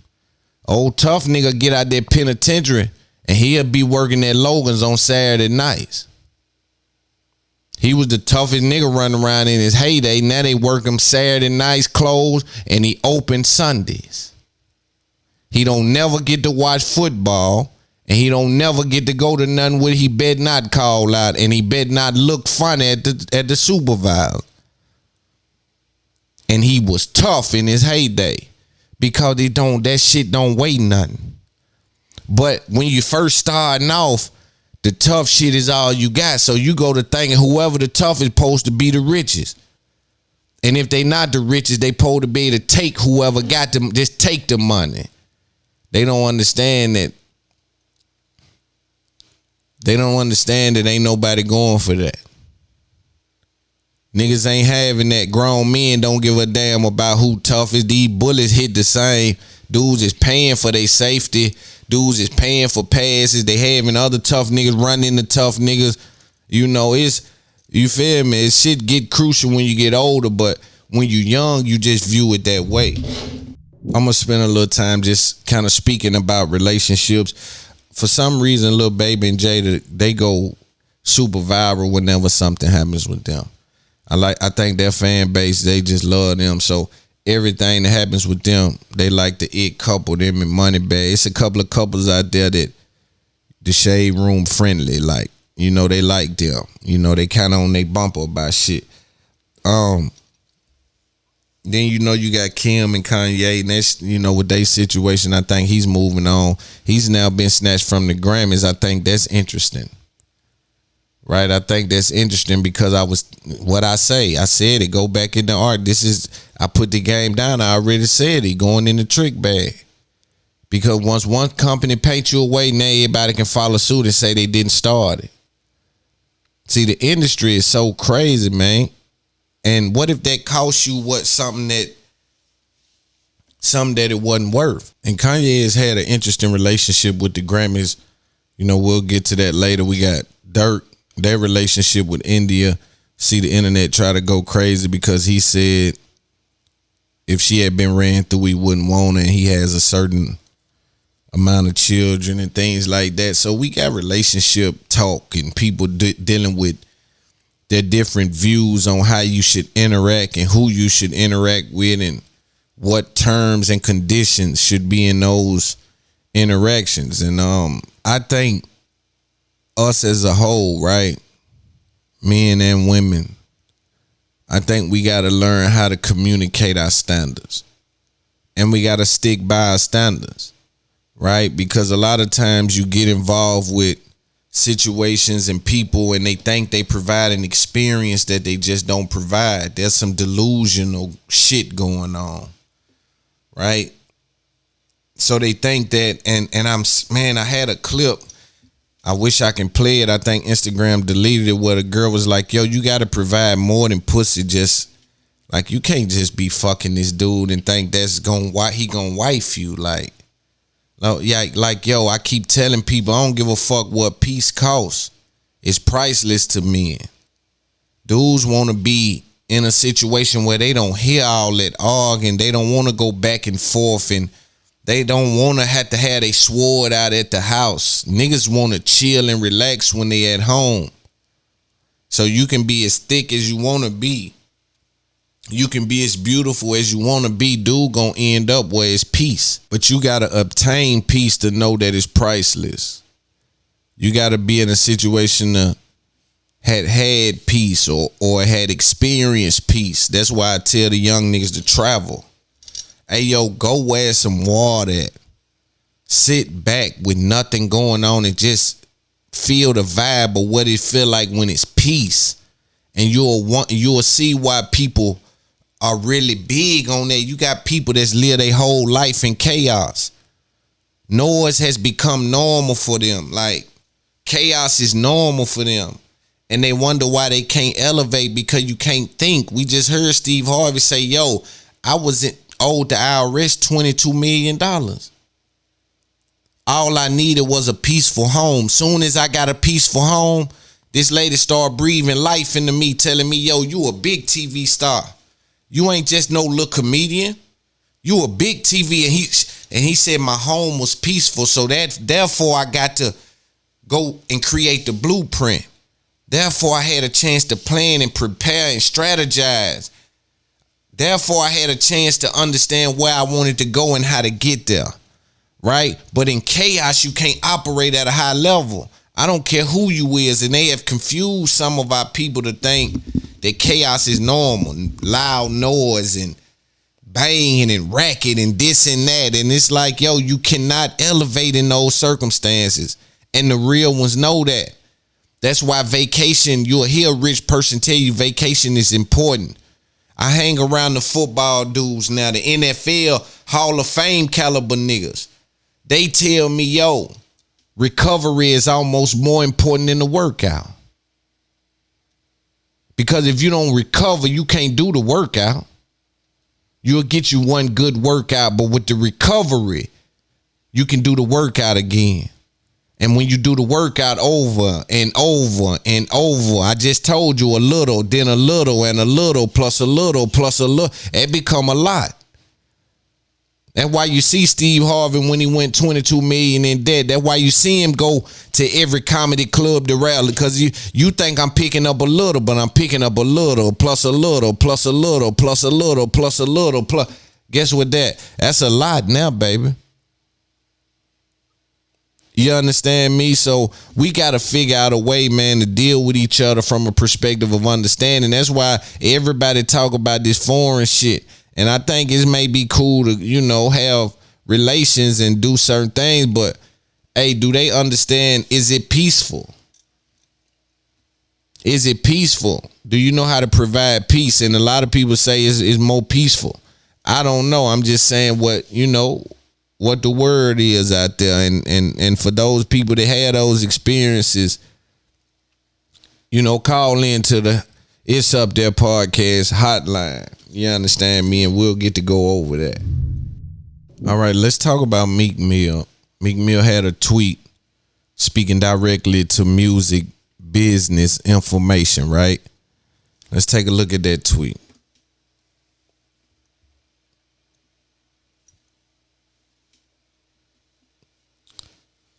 So, tweet by Meek Mill. Definition of a mixtape / EP is when a project is not profited off of. If it was sold on a platform under a label and they own the project, how can it not be counted as an album? Especially if the label that owns it made profit. What does it count as? Nothing. Question mark, question mark, question mark. So, for those that don't understand the music business or how the music business work, I'll try to put it in layman's terms for you as quick as I can, right? In the music business, rappers go under a contract almost in the way that an athlete enters a contract with an NBA team. The difference there is an athlete will go for 5 years and a rapper go for 5 projects. And the difference there is the 5 years speaks to calendar dates and the 5 albums speak to 5 products that has to enter the marketplace, right? So the contracts with the athletes just ask that you enter the marketplace, meaning you as an athlete show up to be able to play. On the other side, dealing with rappers, you have to provide us a body of work that has to be cleared by us, and it has to enter the marketplace through our channels and be counted as an album. An album at that time or back in the day would consist of a certain amount of songs, you know, a certain budget attached to it, and clearance from the label. I think that was always the part that people ran into problems at the end of these luxurious contracts, is at the end when it's like, it has to be cleared by us. We see 50 Cent exercise that a few times. And so again, this system speaks to albums. And if you ever signed a contract, they're very specific. Like now in podcasted, episodes. And an episode is classified this amount of time or more in this audio format with this structure. Like it's different than just sitting down and talking. You're dealing with business now, right? And so when you deal with rap, it ain't just a verse or just see, and that's what we gotta really fuck with communication and information, and that's what I be talking about. Because when they say album, you got to clarify what they mean when they say that. You can't just take your definition and put it on something when everything is at risk. That's why they say it's never a dumb question. Especially when everything is at risk, like your career may boom. But a lot of times people are negotiating in need, and so they're not even considering the boom. They just considering the next step. I want to get out of this situation and into a new one. But when they say albums, they have to clear those. And back in the day, you can argue an EP as half a point. An EP would be like 40 minutes or less, or 48 minutes. It was classified a certain way in the contract, but it wouldn't represent a whole project, which is 1 point. It would only represent a half. So maybe 2 EPs can get a whole lot of there, right? And so fulfill your contract quicker.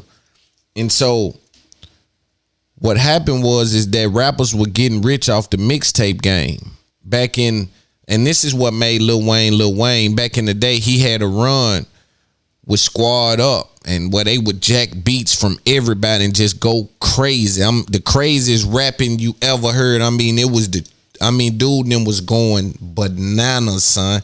On Jay-Z beats, on Jada Kid, anybody that dropped the song then, that was they vibe. They was on your head, Squad Up. They was on you. It was like 30. Them shits was the shit when I was a young nigga. So he built this career, and the South took the game through mixtapes. The South took the game. Wayne was competing. See, this is the thing. On an album, the labels wouldn't let you compete the way you was able to compete on the mixtapes. Wayne was going crazy back to back. He sharpened his skills so hard that he took Best Rapper Alive. He started saying and just took it from the game. And they couldn't deny it because look at his output and look how effective it is, and look at the level of rapping the dude was doing. He was fucking them up. Jay-Z, I'll never forget, Jay-Z got on the Carolina Blue Timbs. I'll never forget, Jay-Z got on that beat. And I was just thinking like, yo, can't nobody do that beat like that. That dude flow was crazy. Wayne came right back on that month. I said, oh my goodness. So this level of rapping and shit was next level. He took the game. And in that, the South took the game. You had Boosie and them helping, moving units. You had Cash Money, of course. You had the South was just jockeying for position at that time because we were putting it out through mixtapes, and DJ Drama was at the helm. He was breaking niggas. Gucci come through him. DJ Scream down there breaking niggas. Hood Rich Radio. Like, and so, and there was a lot more DJs, a lot more going on. There was clubs, instrumental, right? So this ain't a history lesson. This just a perspective of the events, and I'm trying to fast track to just let you know what happened with this situation. But mixtapes became so effective in the game, and the labels wasn't eating off of it. They had nothing to do with it. They couldn't speak to it in contracts because we would use the trick on them for promotional use only. Although it was causing us to be booked at a higher level, it was influencing our prices. And back then there was no 360, right? So it was an interesting situation the labels caught themselves in. So what did the labels do?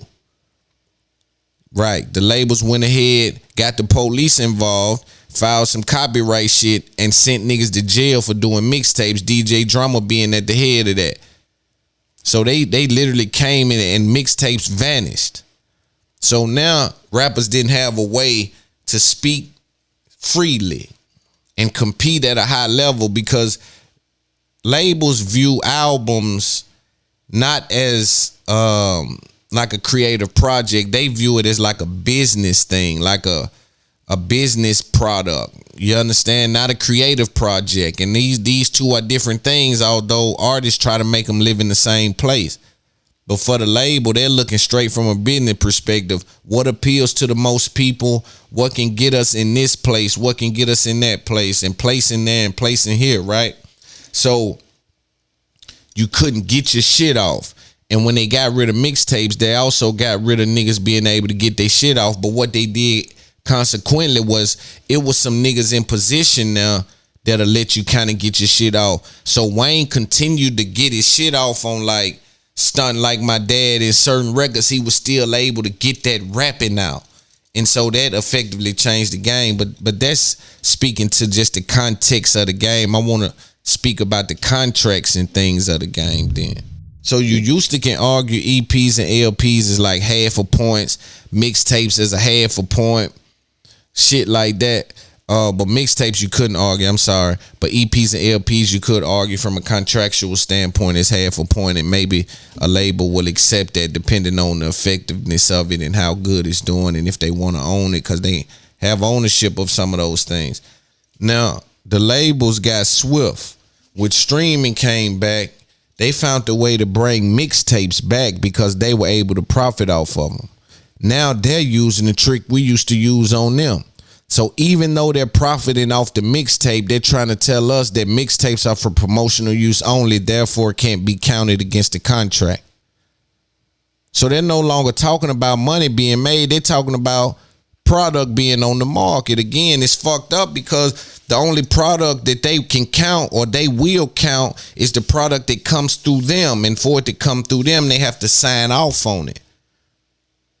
And so if there's a contract dispute, they just won't sign off on it no matter how good it is. But Meek finds himself going through some of the things that Diddy went through, that Jay and them went through, that finding out, oh, this is how y'all was getting us. Or this is the little part of the contract where y'all got slick at. And I'm only in that because I'm arguing to try to get out of that as I'm in a king position in regards to my reach right now, my business partners, my likeness. Things are lined up for me so I can make some moves right now if I can just get y'all out the business. But they're saying, oh, no, we said 5 albums. He like, yeah, we put 5 things out, y'all. 8 out 5 things. Yeah, but they're not albums and we didn't classify them albums. So he's like, oh, so y'all playing that game. Y'all playing the same game they play in the weed game with the Shark Lotto and the cookies and the, we all dealing with weed here. Some of it exotic, some of it not, but they slapping names on shit and it don't count if this name ain't on it. If that ain't that Pluto, that ain't the one. So what they trying to do is say, yo, you gave us 5 projects, but we said 5 albums, and an album has to go through these circumstances to be considered an album. Niggas is like, yo, but y'all made this much off that. And they just not gonna recognize that, and they can argue in front of a judge that they said albums, and an album consists of this, and it's probably outlined in the contract, but it's frustrating because the only thing that separates album and mixtapes are the words. When you look at a mixtape that was all original music, that was effective in the marketplace, that I go on tour and perform some of these records, the only thing that separates it is the words. And the only reason the words have the ability to separate it is because you didn't put it through the channels that you say is necessary for an album. But these are the games being played in the music business. And that's dealing with common sense. A lot of people talk, they just industry babies. They've been industrialized, or if that's even a word. They just look at shit through the industry eye. They don't even deal with common sense, or they don't even view things in a way where they can, hey, yo, we just looking at what's the difference of that. Now, that's not how it works, and that's not how it works. But two things can be true. That's not how it works, but that don't make sense. And sometimes motherfuckers will box you into a thing, and that's for a person who mindset ain't all the way in a place where they confident in what they understand. But now two things can be true. Yeah, you're right. That ain't how it works. But I want to identify that don't make sense. And we don't, over here, it's up there podcast. We got love for labels. We understand labels, but we also understand information is king. And that means that we try not to offend our political connects in any way. But the information is a must for us on this side. And when we talk about label deals, man, it's labels. I just spoke about it the last podcast. Labels can do things for you that other people can't do for you. Labels can get you in venues. Again, a lot of these labels can, from a brand building perspective, put you in a situation that you just almost can't lose in.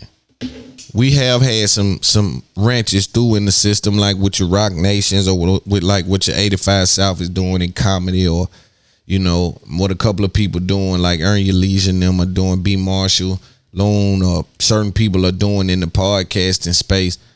You throw some wrenches in it, right? And so what happens is there is some changing of the guard, but it hasn't changed fully.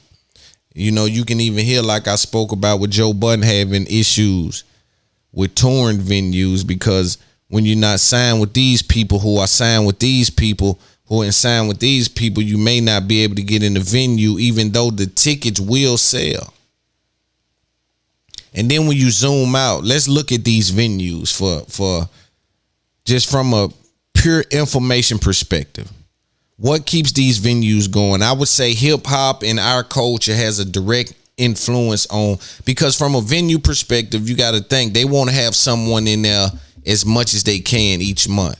Like Monday, Tuesday, Wednesday, Thursday, Friday, Saturday, you know what I'm saying? So I would say basketball has a big impact on that. You know who runs basketball? That's us, right? Then you think about touring, and you think about R&B, rap, and comedy.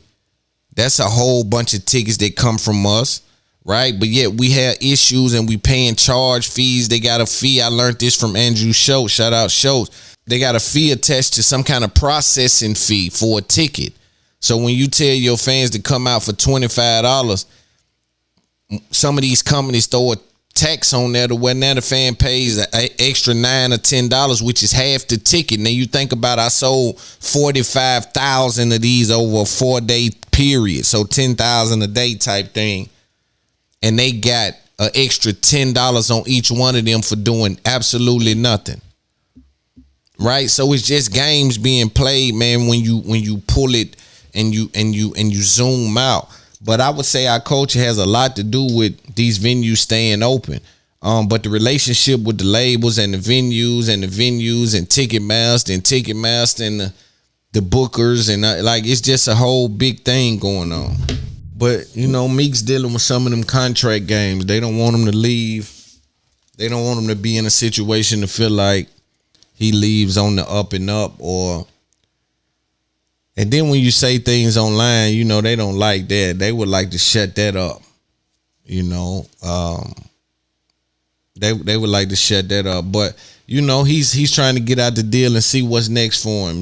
Like I say, he got Jay-Z on his line, he got Michael Rubin, he got people believing in him, so he trying to figure out what's next for him. And they like, hey, sign back, or maybe they want him to sign back. We don't know what their position is because they don't talk. And I think we got to get people in those buildings that represent those buildings to be able to come out and speak too, because you got some allegations coming out from a lot of people. Like, y'all should probably speak on some of those things. I just think it's healthy for our relationship, and it's also healthy for the culture. All right, let's talk about podcasting. For those of you unaware, DJ Academics had some situation with Christine Rock, who is Blueface artist / girlfriend. I really don't know her position, in which Academics was about to get her on the show, and some kind of way they declined and said that he wasn't trying to pay, and he was offended because he has a big brand. I want to tell you guys that DJ Academics does have a big brand in this culture, so you do have to put some respect on his brand. He built it himself. I think in the podcast space, there's some opportunity there which he's new in it, like I'm new in it. So we got to learn how to navigate around it. I think where it stands, right? Is it as effective as his Instagram? And see, he got to know that he's in a situation where that's going to be the outlook of people. They're going to look at his podcast and say, is his podcast as big and as influential as his Instagram page is? And so he's going to face some uphill battles. And me, I give my opinion on it. He gives his opinion on how he feels about things. Loon always speaks from a place of information. I'm always looking for the information. I'm proud that Dirk is going to give him the interview because, again, I told you guys he covered Dirk from a certain perspective to ensure Dirk understand that he was supporting him. And it was when Dirk went and done $1 million worth of game, I think that, you know, because his fans were saying stuff. You understand? And so Dirk came out and gave him some love, which, you know, I think Dirk will do it. We'll see how the interview turns out. But nonetheless, him and Christine Rock, I think is her name, is going at it. And she tweeted this. I'm so happy I never did an interview with you. Crazy thing. I don't know how I offended you. I don't need your platform. God gave me my own. Just because I'm going through something with Blueface don't mean to bash me publicly. You literally don't know me. All you know is what social media is saying. Never in my life talked to you. My role manager was communicating the final details for the interview. We didn't go through with it because I wasn't getting paid. No hard feelings. You over there disrespecting a female just for fun looking boof. I'm real. Blue will slap on you acting like we care for your broke interview. Yeah, pay me, cuz. I'm not doing nothing for free. I got paid for my last interview. Thanks, Bones. And so after, or she was responding to academics again because she tried to charge him for an interview. And this is what academics had to say. This is amazing. Toothless, headless. Fucking great. Yes, nigga. This is amazing. We got toothless, headless. Blueface responded because academics went online and, you know, called out like, you gonna charge me, man? I just had Roddy Ricch, Kodak, got Dirt coming up. You know, you gonna charge me, man? You tripping. And I want y'all really to know that this ain't really about her. He talking to everybody. He want the game to know that, you know, come here and treat this like Apple Music. This is his vibe. And I respect it a little bit too because it's fucked up. I got to send my publicist to call some nigga publicist. And they talking about a game that I'm instrumental in. I got impact and influence in the game. And I got to send white people through back channels to contact rap niggas to get on the show. Like, it's a weird thing. I almost lose a lot of respect for it when I had to do it that way. But he's saying, yo, come here and respect this. And that's how he feel. But let's listen to him responding to Blueface because Blueface later came out and said some things. I'm sorry, brother. I told you. It's one size fit all. Blueface, bleed him. Nigga, I sat on it for a day. Okay? I sat on it for a day, nigga. Act really mad he couldn't get a free interview, but we not relevant, so why mad? Blue, I know this is your Beyonce. And I just want to say, Blue, I love you as an artist. Okay? And by the way, just for the record, Blue, I would never pay for an interview with you. Ever. So if you ever want to interview with me, we could cancel it forever and always. If you think I'm going to pay you. Never. Ever. So if you thought I was going to pay your girl or your comrade, whatever you want to call her, you were tripping. But I'm glad you tweeted this out. Because I sat on it, I'm like, no. Nigga, Grant hit me up. I said, Grant, this is a fake tweet. Act really mad he couldn't get a free interview. Let me go back. Nigga, you're hiding from her. Is it official again? Is it official like a referee with a whistle? That's your girl, Blue. She tatted Jonathan's pussy right above the pussy. Y'all looking good though. How was the dinner? Everything gravy? By the way, they do look good.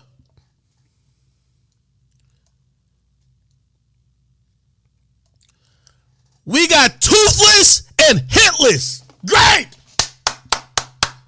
This is amazing. Toothless, hitless. That dude funny, man.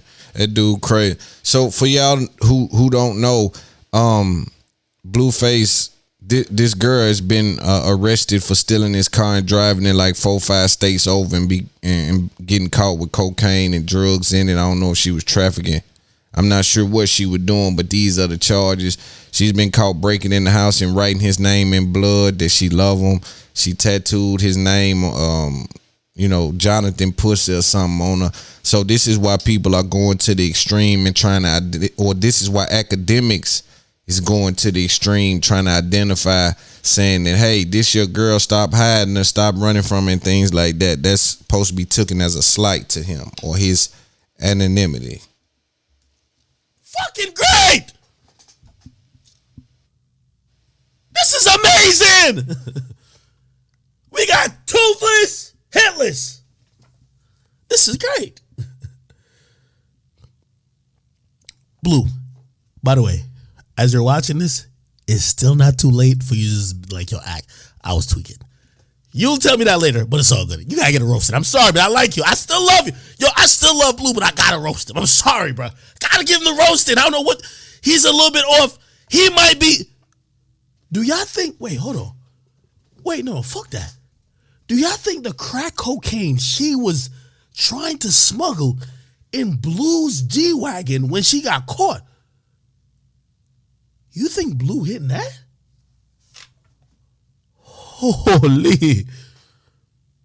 Toothless and hitless. This is crazy. Blue, put your hand around her, man. You gotta cut that. You gotta cut the cheeks, bro. Look. Anything you want to say to us, bro? I'm gonna leave you alone so you can get your privacy looking fresh and fly like always, my G. Thank you, bro. Where's the car? Where's the car? They noticing the nigga up there. They noticing the dude, to come ask the question that they know how to cock buff. Oh, looking fresh and fly, my guy. Looking good like always, my guy. Big homie, how's it going? Niggas be knowing how to, and he really trying to, he know he in violation. Just trying not to piss you off. I know I done caught you coming out of here with these flowers and you don't want to be seen like that. So he playing a little game with him. The photographer dips, but he ain't really dip. Watch this. Look. Oh, they look cute. I'm sorry. Nah, they look cute. They look cute, bro. Yo. Like, Kershaw, I want to come to the wedding still. I don't want nothing I said to fuck up my wedding invite. This is great.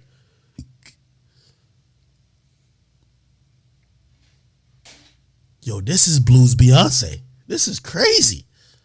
Blue, is this your Beyonce? Blue, is this your Beyonce?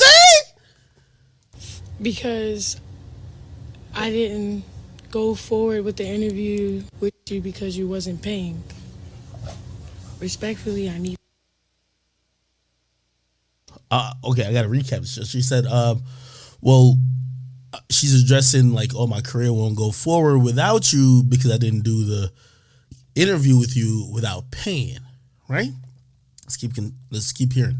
By the way, also let me read this, which was a post she made. Story, I rebuke all the evil people right now. I wake up praying for everyone that hates me. Little do y'all know, just a female hoping for brighter days. Y'all over here trying to tear me down like I'm not finna win or something. I got this. I won't let my fans down. I'm not gonna act like that stuff don't hurt. So let's keep hearing what she says.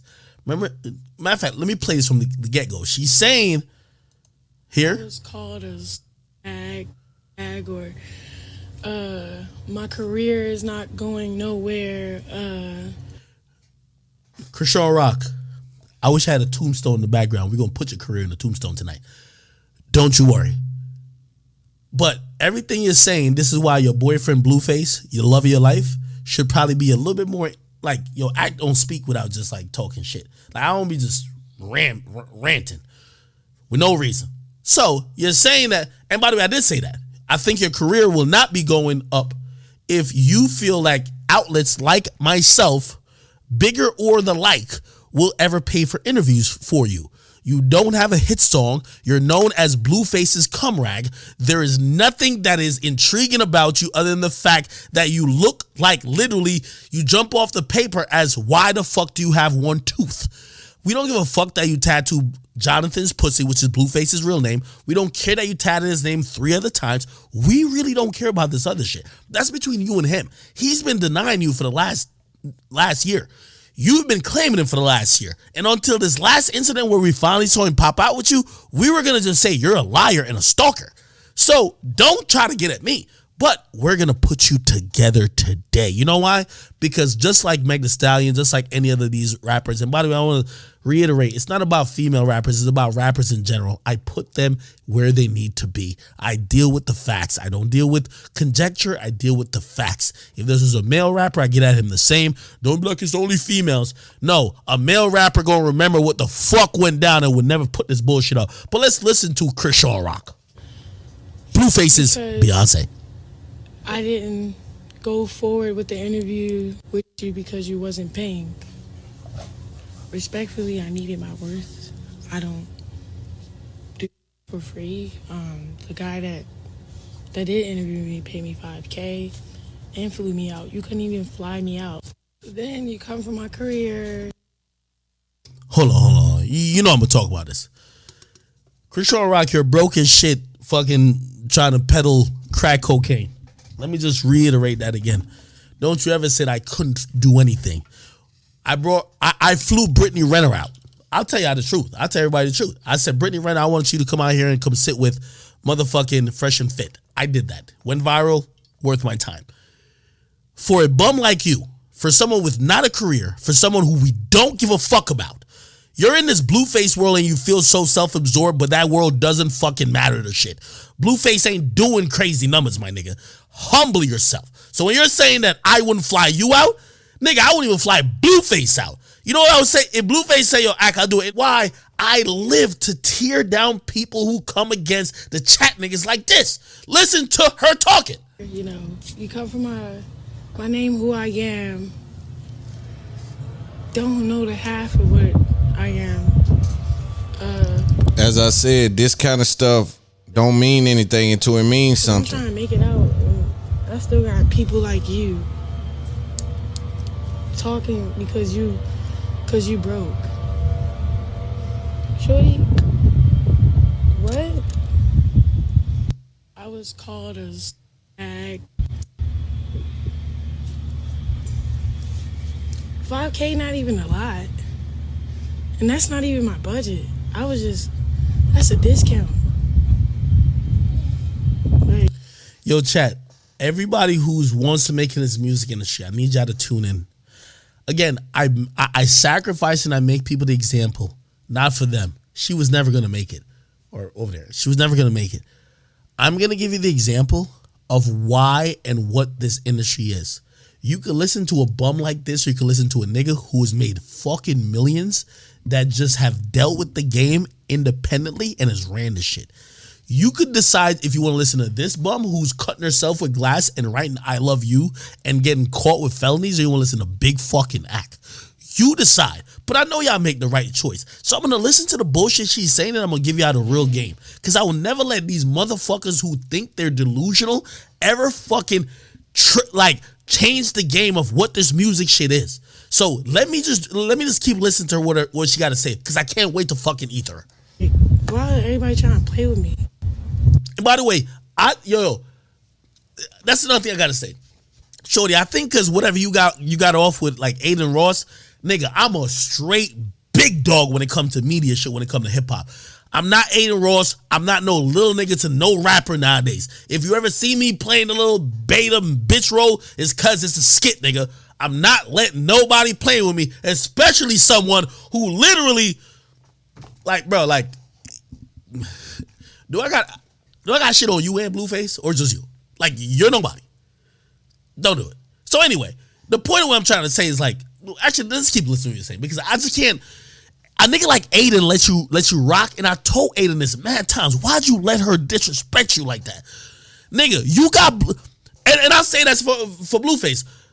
Aiden got Blueface more attention that nigga's gotten for any song in the last 2 years. You will never do that with Big Act. It's Big fucking Act, nigga. None of y'all would do that. Y'all see if I'm checking Meg, what am I gonna do to you? It don't matter, male, female alike. You know I'm not playing with it. So if you're gonna play with me, we gonna play. One thing I do know for a fact, women get played in sports like that, artists, anywhere. Y'all don't take women serious, but for you to really go out your way. Is this run back? 5K not even up. Okay, cool. So first of all right. So let me now give you the story. I've never discussed money with this woman. Never discussed money with her representatives. I want to give y'all the full truth, nothing but the truth. Blueface, you need to check your chick before she starts talking to people who, because to keep it real, the way how she's disrespectful, let me tell you how this industry work. When you backing her up and she's disrespecting like that, niggas take it out on you. Just to let you know. This is how the industry works.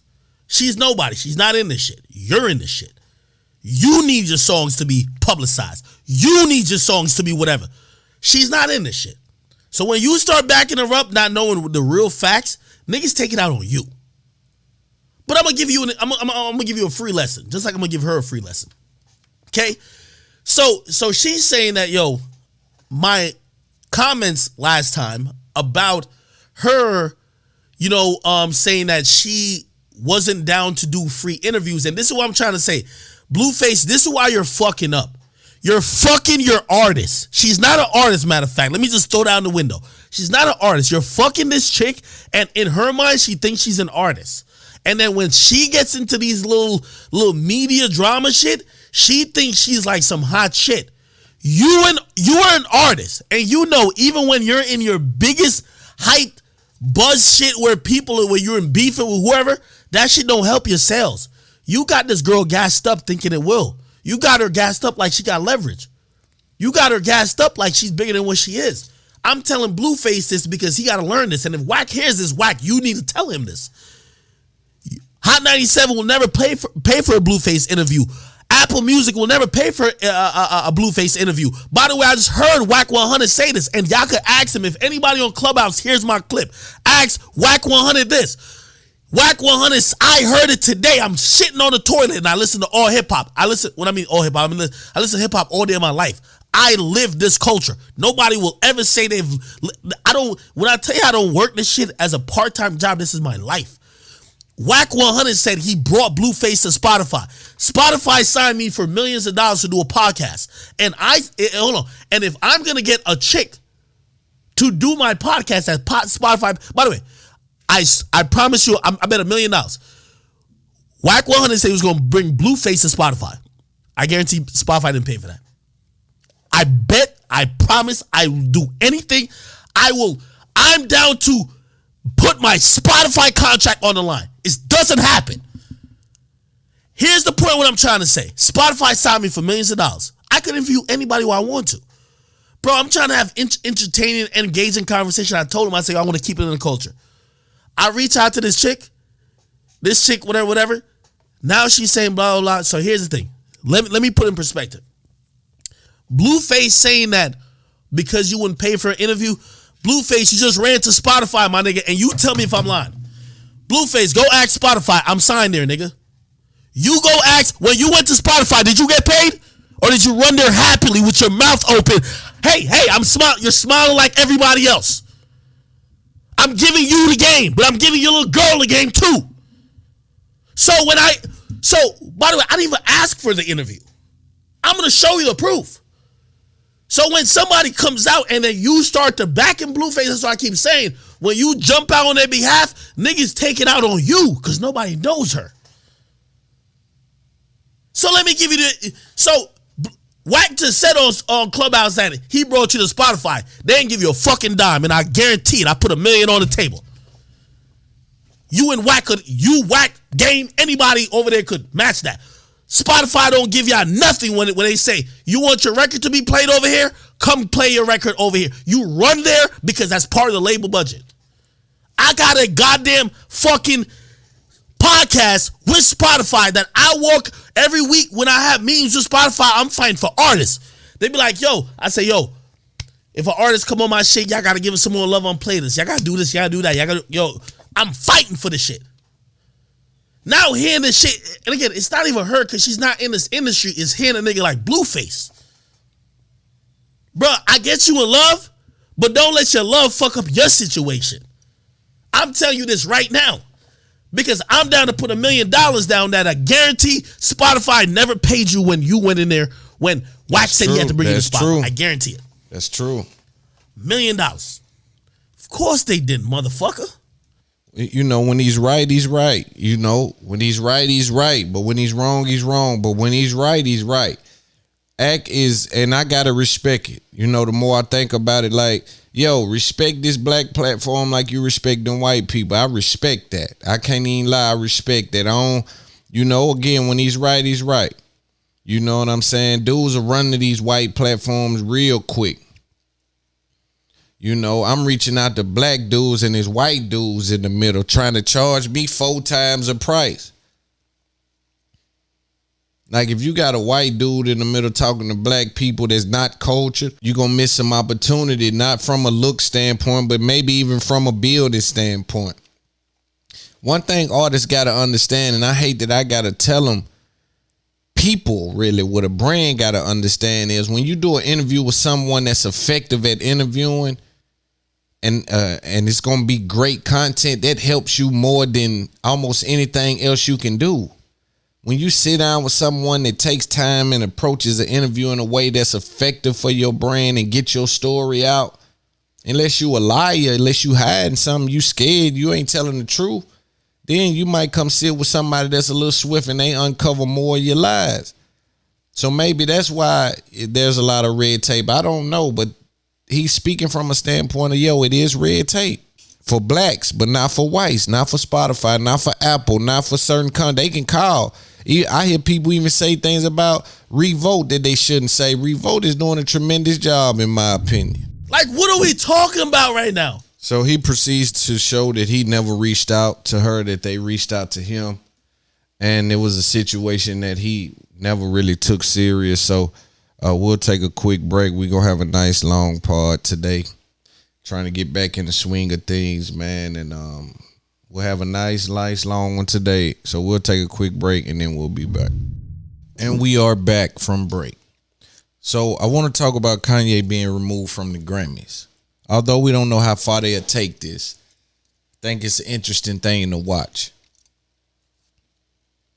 You don't build up something that high, that big, that valuable, that impactful, that instrumental in culture, and let them walk you into a trick bag. The thing is now, though, he's became too rich to take his... Well, I can't even say that because they can find a way to take your money. See, in America, man, it's so many tricks being played on so many levels that you can't even quantify in your head the level of extreme they'll go to rid you of your power. I've always categorized what Kanye West is doing as unconventional, but you see the Grammys pull him. I just think that's a sign that some of these brands may try to start now disassociating themselves with Kanye West.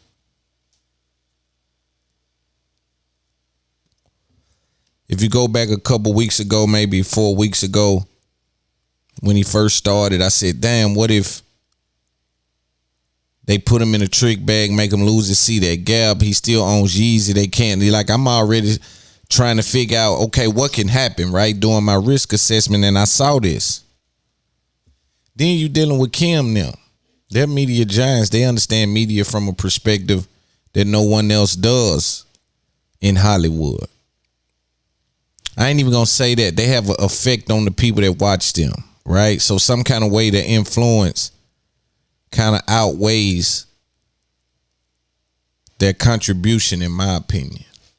But nonetheless, however you get to the top of the mountain, you got there, and people have to respect you as being king of the mountain. That's a fact. With Kanye being in the kitchen with them, he knows what kind of meals they've made, right? Meaning he knows what kind of stories that they've crafted and put together. He's been in the warehouse next to them. So for him, I would assume that he's considered the fact that a media storm would come. You see him take shot at Charlemagne, you know, trying to deflate some of Charlemagne's cachet in the culture because Charlemagne has a different opinion of him. And so what you do is you try to start to take away from that image and say things like you see him tweet it, right? Charlemagne doesn't attack the game in the same way anymore, but he can. I told Charlemagne, like, you can go in and out these lanes like many people can't. Like, you have a unique ability to go in and out these lanes, and I think that's one of your strengths. But how far would they take this with Kanye? How many people would disassociate themselves? But we also in the greedy industry.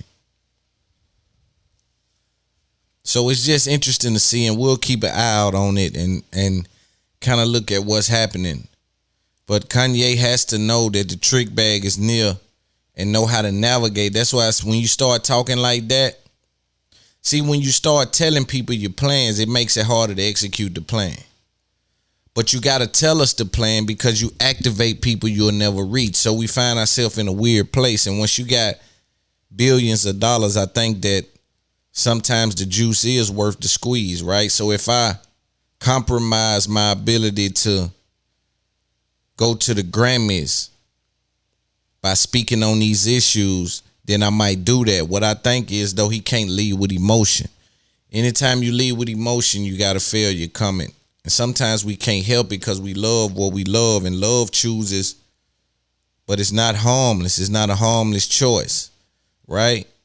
Whatever you love, you give the ability to hurt you. That's just how that goes. And so we'll keep an eye out on it and see exactly where he moves with it. Let's speak about Jay Prince and Rap-A-Lot Records. For those of you unaware, there's something interesting that I'm watching with Rap-A-Lot Records. It's almost like they're positioning themselves to go against Yo Gotti CMG. You see, Jay Prince is signing everybody that has issue with Yo Gotti at CMG. Now, business is business. The people he's signing have the kind of resumes where they should be signed. It's just the way that the politics work in the music game. Sometimes that can kind of derail you from being accepted in some of those buildings because their working relationship says that if we align ourselves with the competition, we may not can reach over to the other side and get that money bag, yo verse. Or, you know, some of those things, or get that slide on the promotional tour with CMG or whatever the case may be. So people tend to not do that. But if you look at it, Jay Prince and them signed Finesse 2 Times. Finesse 2 Times used to be with Moneybagg Yo. Used to be real tight and they fell out. They kind of were getting back cool and they fell back out, and then Moneybagg blew up. So he'll probably never look at it again. Finesse went to jail. But in jail, Rap-A-Lot grabbed hold to him. He, you know, like I say, if you from the South, you know who Finesse 2 Times is. Now I just looked at, okay, CMG grabbed Mozzie. Okay, now Jay Prince went and grabbed CML Lavish, which is somebody that got a situation with Mozzie that's post that spilled out into the street. So it looked like they're you know, it's about to be some competition there in regards to music. You know, we hope it stay music and we'll see where it goes. But Jay Prince didn't want to compete. I tell niggas like, hey, you don't reach out to Loon about your media, or you don't send your artists down through here to fuck with the real niggas, and don't expect the real niggas to fuck with you. You dig what I'm saying? So sometimes when y'all making a lot of money on my side of town or doing what it is I'm doing, and y'all never cut me in, and then I'm finna cut myself in. Like with podcasts, and I get with my partners, say, get me in the right positions, I'll handle the rest. And then when I also look at Kanye being banned from the Grammys, I say to myself, man, the Grammys are very arrogant. course, they would say arrogant. They would say prestigious. Right? You ban a billionaire from coming to an award show to get an award that he's already pissed on at some point in his career. And I see the narrative on the internet saying, yo, the Grammys is using this as press at this point. This ain't no real. This ain't even an announcement. You didn't have to announce that. Then they said it was announced by Kanye team. Kanye is too influential to be doing all the work from his own Instagram like that. That's in my opinion. You know, you got impact, dog. You don't have to tweet and do these things from your account. You don't have to do them yourself. On the flip side of that, they tend to have an issue with Kanye putting things on the internet. And for me, I've always categorized this as an unconventional approach that I think is not effective at bare minimum. But let's just entertain what it is and look at it from totality, right? Kanye's able to get on Instagram, or his Instagram page is able to express certain ideas. And also, Kanye didn't cut off Pete's head in a video. That was something that Wack 100 did. That was a Wack 100 animation type thing. Kanye didn't orchestrate that or participate in that creation, from my understanding. And I don't offend stalking women or anything like that by any means. But I find it interesting that they say, yo, Kanye can't put it on social media what's going on with the family, but Kim can have it on her reality show. I think the standard there is amazing to me, because from what I've read, Kim is saying, yo, there's learning to be done about this situation. And I agree with that. And I think there's learning to be done on both sides.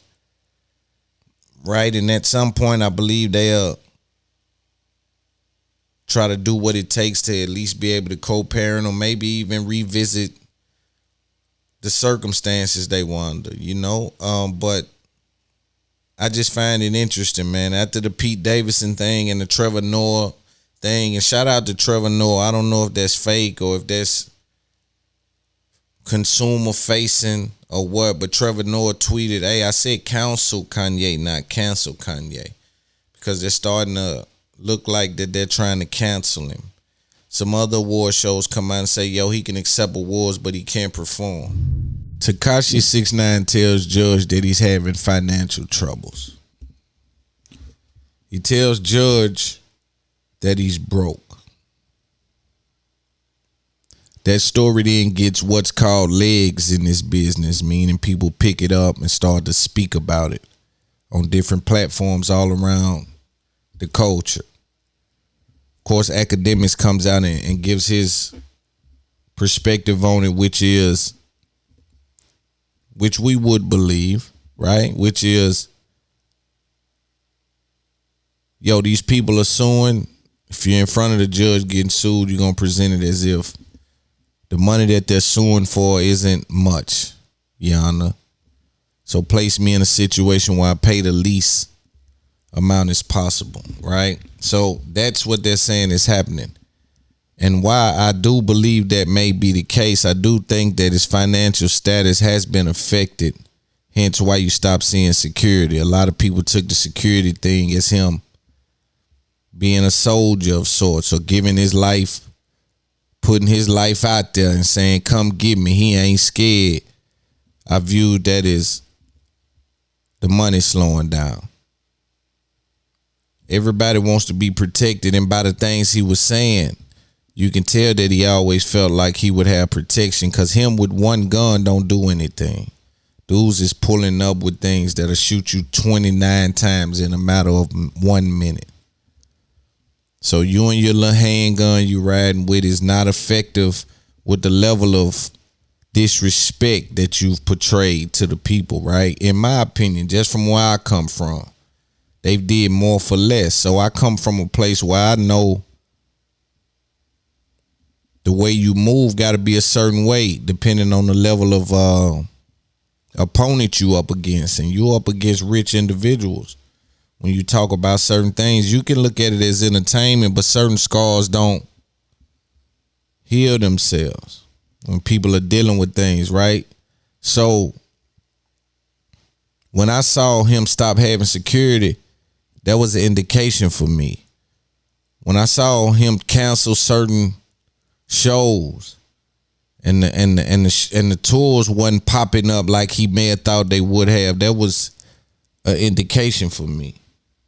So I don't feel like he's broke. He got a lot of money, probably got the check cut to his company instead of his personal. And so when I come in there and show you my personal account, which may not have much in it because everything's in a business name, which is protected, I really don't know how to feel about that. What I do know is he finds himself in a situation now like, what do you do? The gig is up. They snatched the rug from up under you. They snatched the cover off you. How do you reinvent yourself? Because if you're going to antagonize your way to a casket, the money ain't no good no way. And so how do you reinvent yourself in this game in which you got mustard on your jacket? And see, that's a struggle for him. But I take that off of him and I view us. I look at the coach and I see niggas that sell dope. Some of my partners, they don't know what else to do. That's all they know. Get out and hustle. That's all they know. Drive 4, 5, 6, 8 hours away, 10 out, get on a plane and go get it. Fearless when it come to getting the money, when it come to hustling. They gonna go get it. That's all they know. But I call them one-trick ponies. I call them show horses. You know, they're good for one thing, and for me, man, that's a weakness. A wise man told me a long time ago, a man that's strong is strong in all areas. Right? So when you only got one hustle, what you do when the feds come? What you do when it get hot? You only got one thing you know how to do. What do you do when they kill your money maker? You run to that same well in your life. A lot of these niggas just like Tekashi. They just did it in a different way.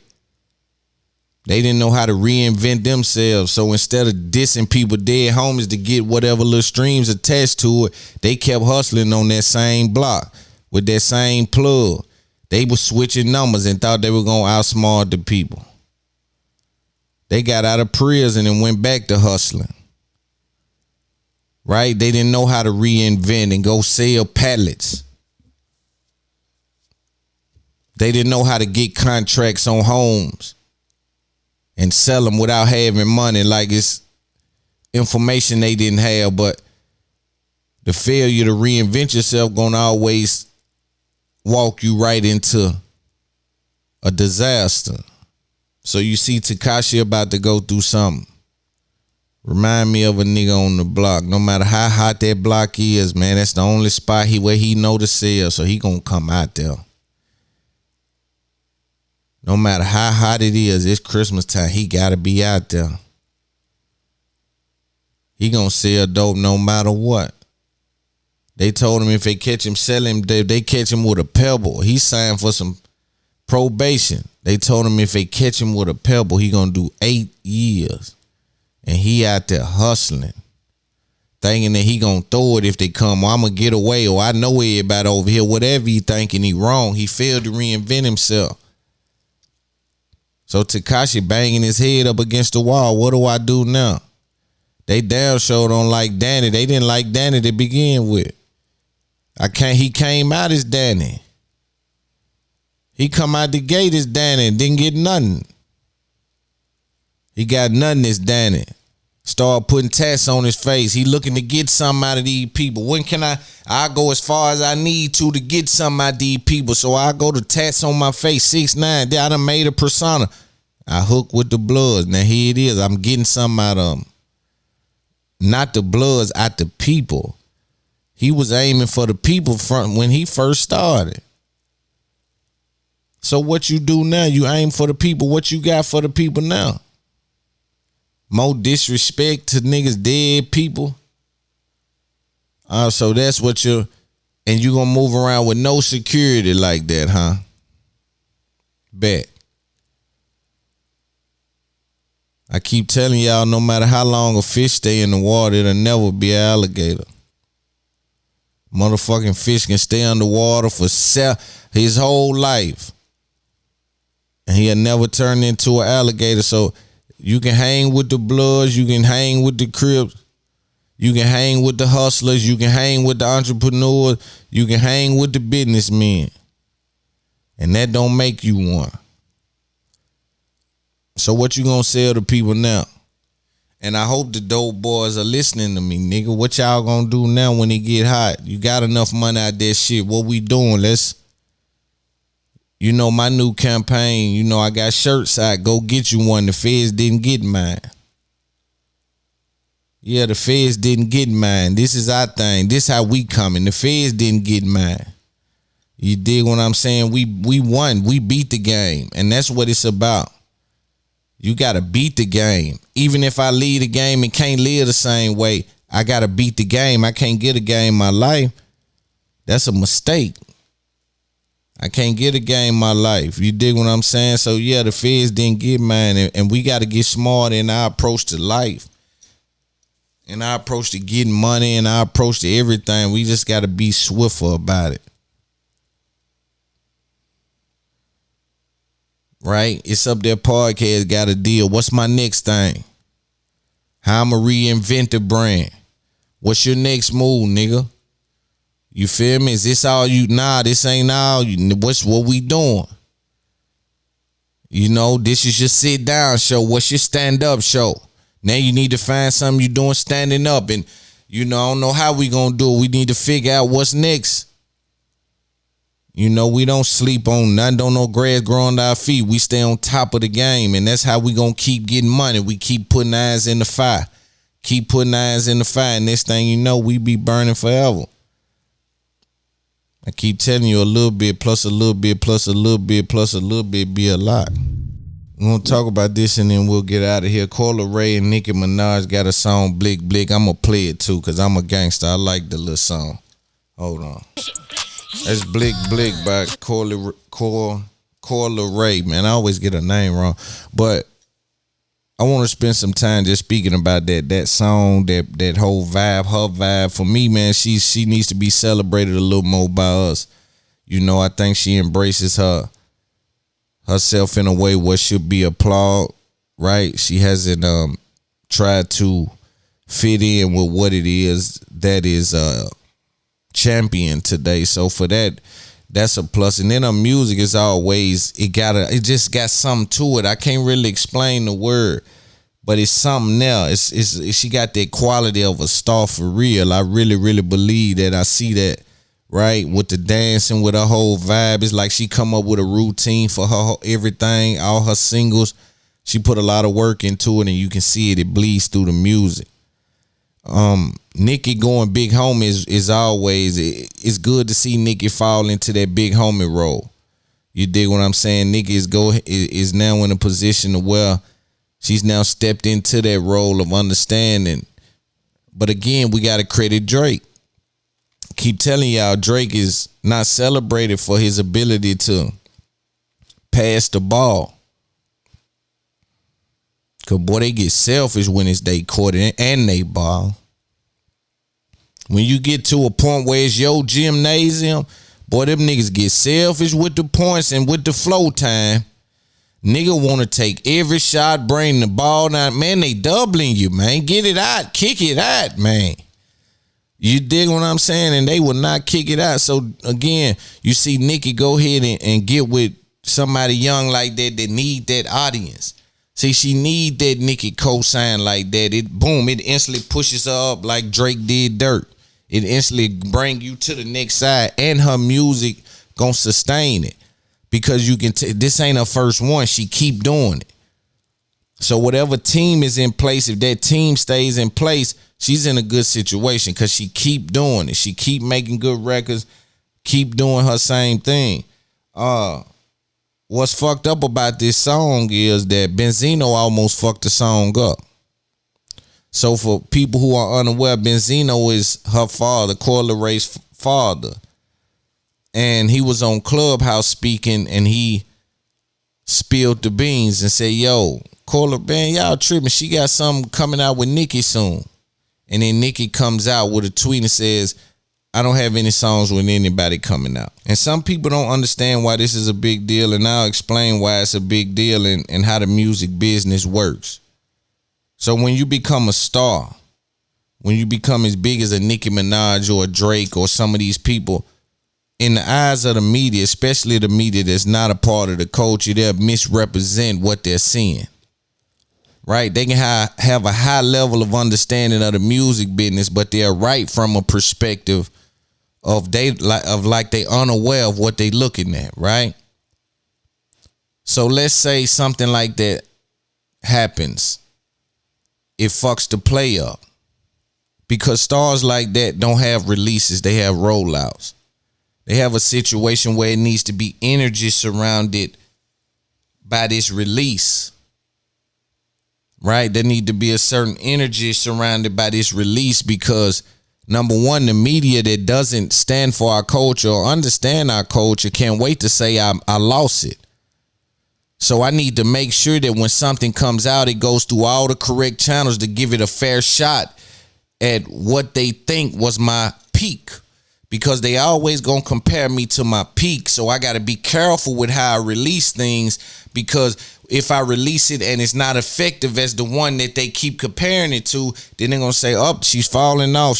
She's headed down. Well, we told you she's not the queen anymore. But they don't have releases, they have rollouts. Two totally different things. And see, if you remember and you're a student of the game, you remember why this is the case. This is the case. The whole game changed because of Beyonce. Beyonce dropped Lemonade just one day, just woke up, boom, it's out. And see, she was a star. And what happens is when you stop fucking with the label, all of a sudden now your shit get leaked. That's hurting your release. That's hurting the impact. And so if they leak it and then it comes out and the sales are lower than usual, they gonna ignore that leak and just be like, oh man, they falling off. So in my opinion, in an effort to get around that, boom, we'll just drop out of nowhere. And so now we use that surprise element. And that was innovation, and it came from our side, right? We use that surprise element as run and see what that is. And when you get over there, we get paid for the amount of people that's headed there. Then you see Jay-Z. This is some of our people trying to figure this game out. You see Jay-Z where you buy a Galaxy, went platinum before his album came out, where you buy a Galaxy and it come with his album already on it. In some kind of way, it's a sale, or like they were hustling, they were figuring this game out, but you don't just, you don't tell people things now. You don't leak that kind of information now, right? We shooting videos with NDAs where they can't say they shot a video for Nicki and Coyle Ray. Like, it's shit going on to protect and keep that surprise element that's a driver for our sales at this point. And he didn't even mean no harm. He was standing up for her. But sometimes, man, it ain't the right arena to say things because you put things at jeopardy that you didn't even help build. You put things at jeopardy, right? You want to be in the way, put shit in jeopardy you ain't even help build. It's like, that's a problem. But the media can't wait to say Nicki fell off. Her numbers ain't the same. Drake fell off. His numbers ain't the same. Now I'm having songs with dudes and they running around talking about it on interviews. That's damn near deflating a little bit of it. Let them just hit, boom, pop out of nowhere. Man, Kodak and Drake out. I know it sound like it don't mean nothing, but it means something. I don't know why. In these days, it triggers something in these fans. They run and go see what's going on. And, you get paid based on who come see what's going on. And so you gotta know the business. You gotta know how things work. You know what I'm saying? And I try to tell myself, don't answer no questions from people.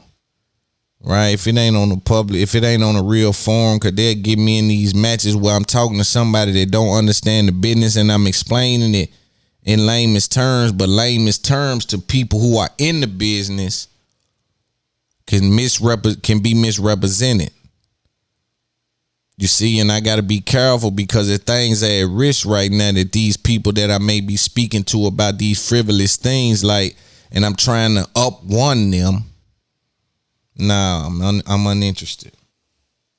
But it's another episode, man, of the fastest growing podcast on the market.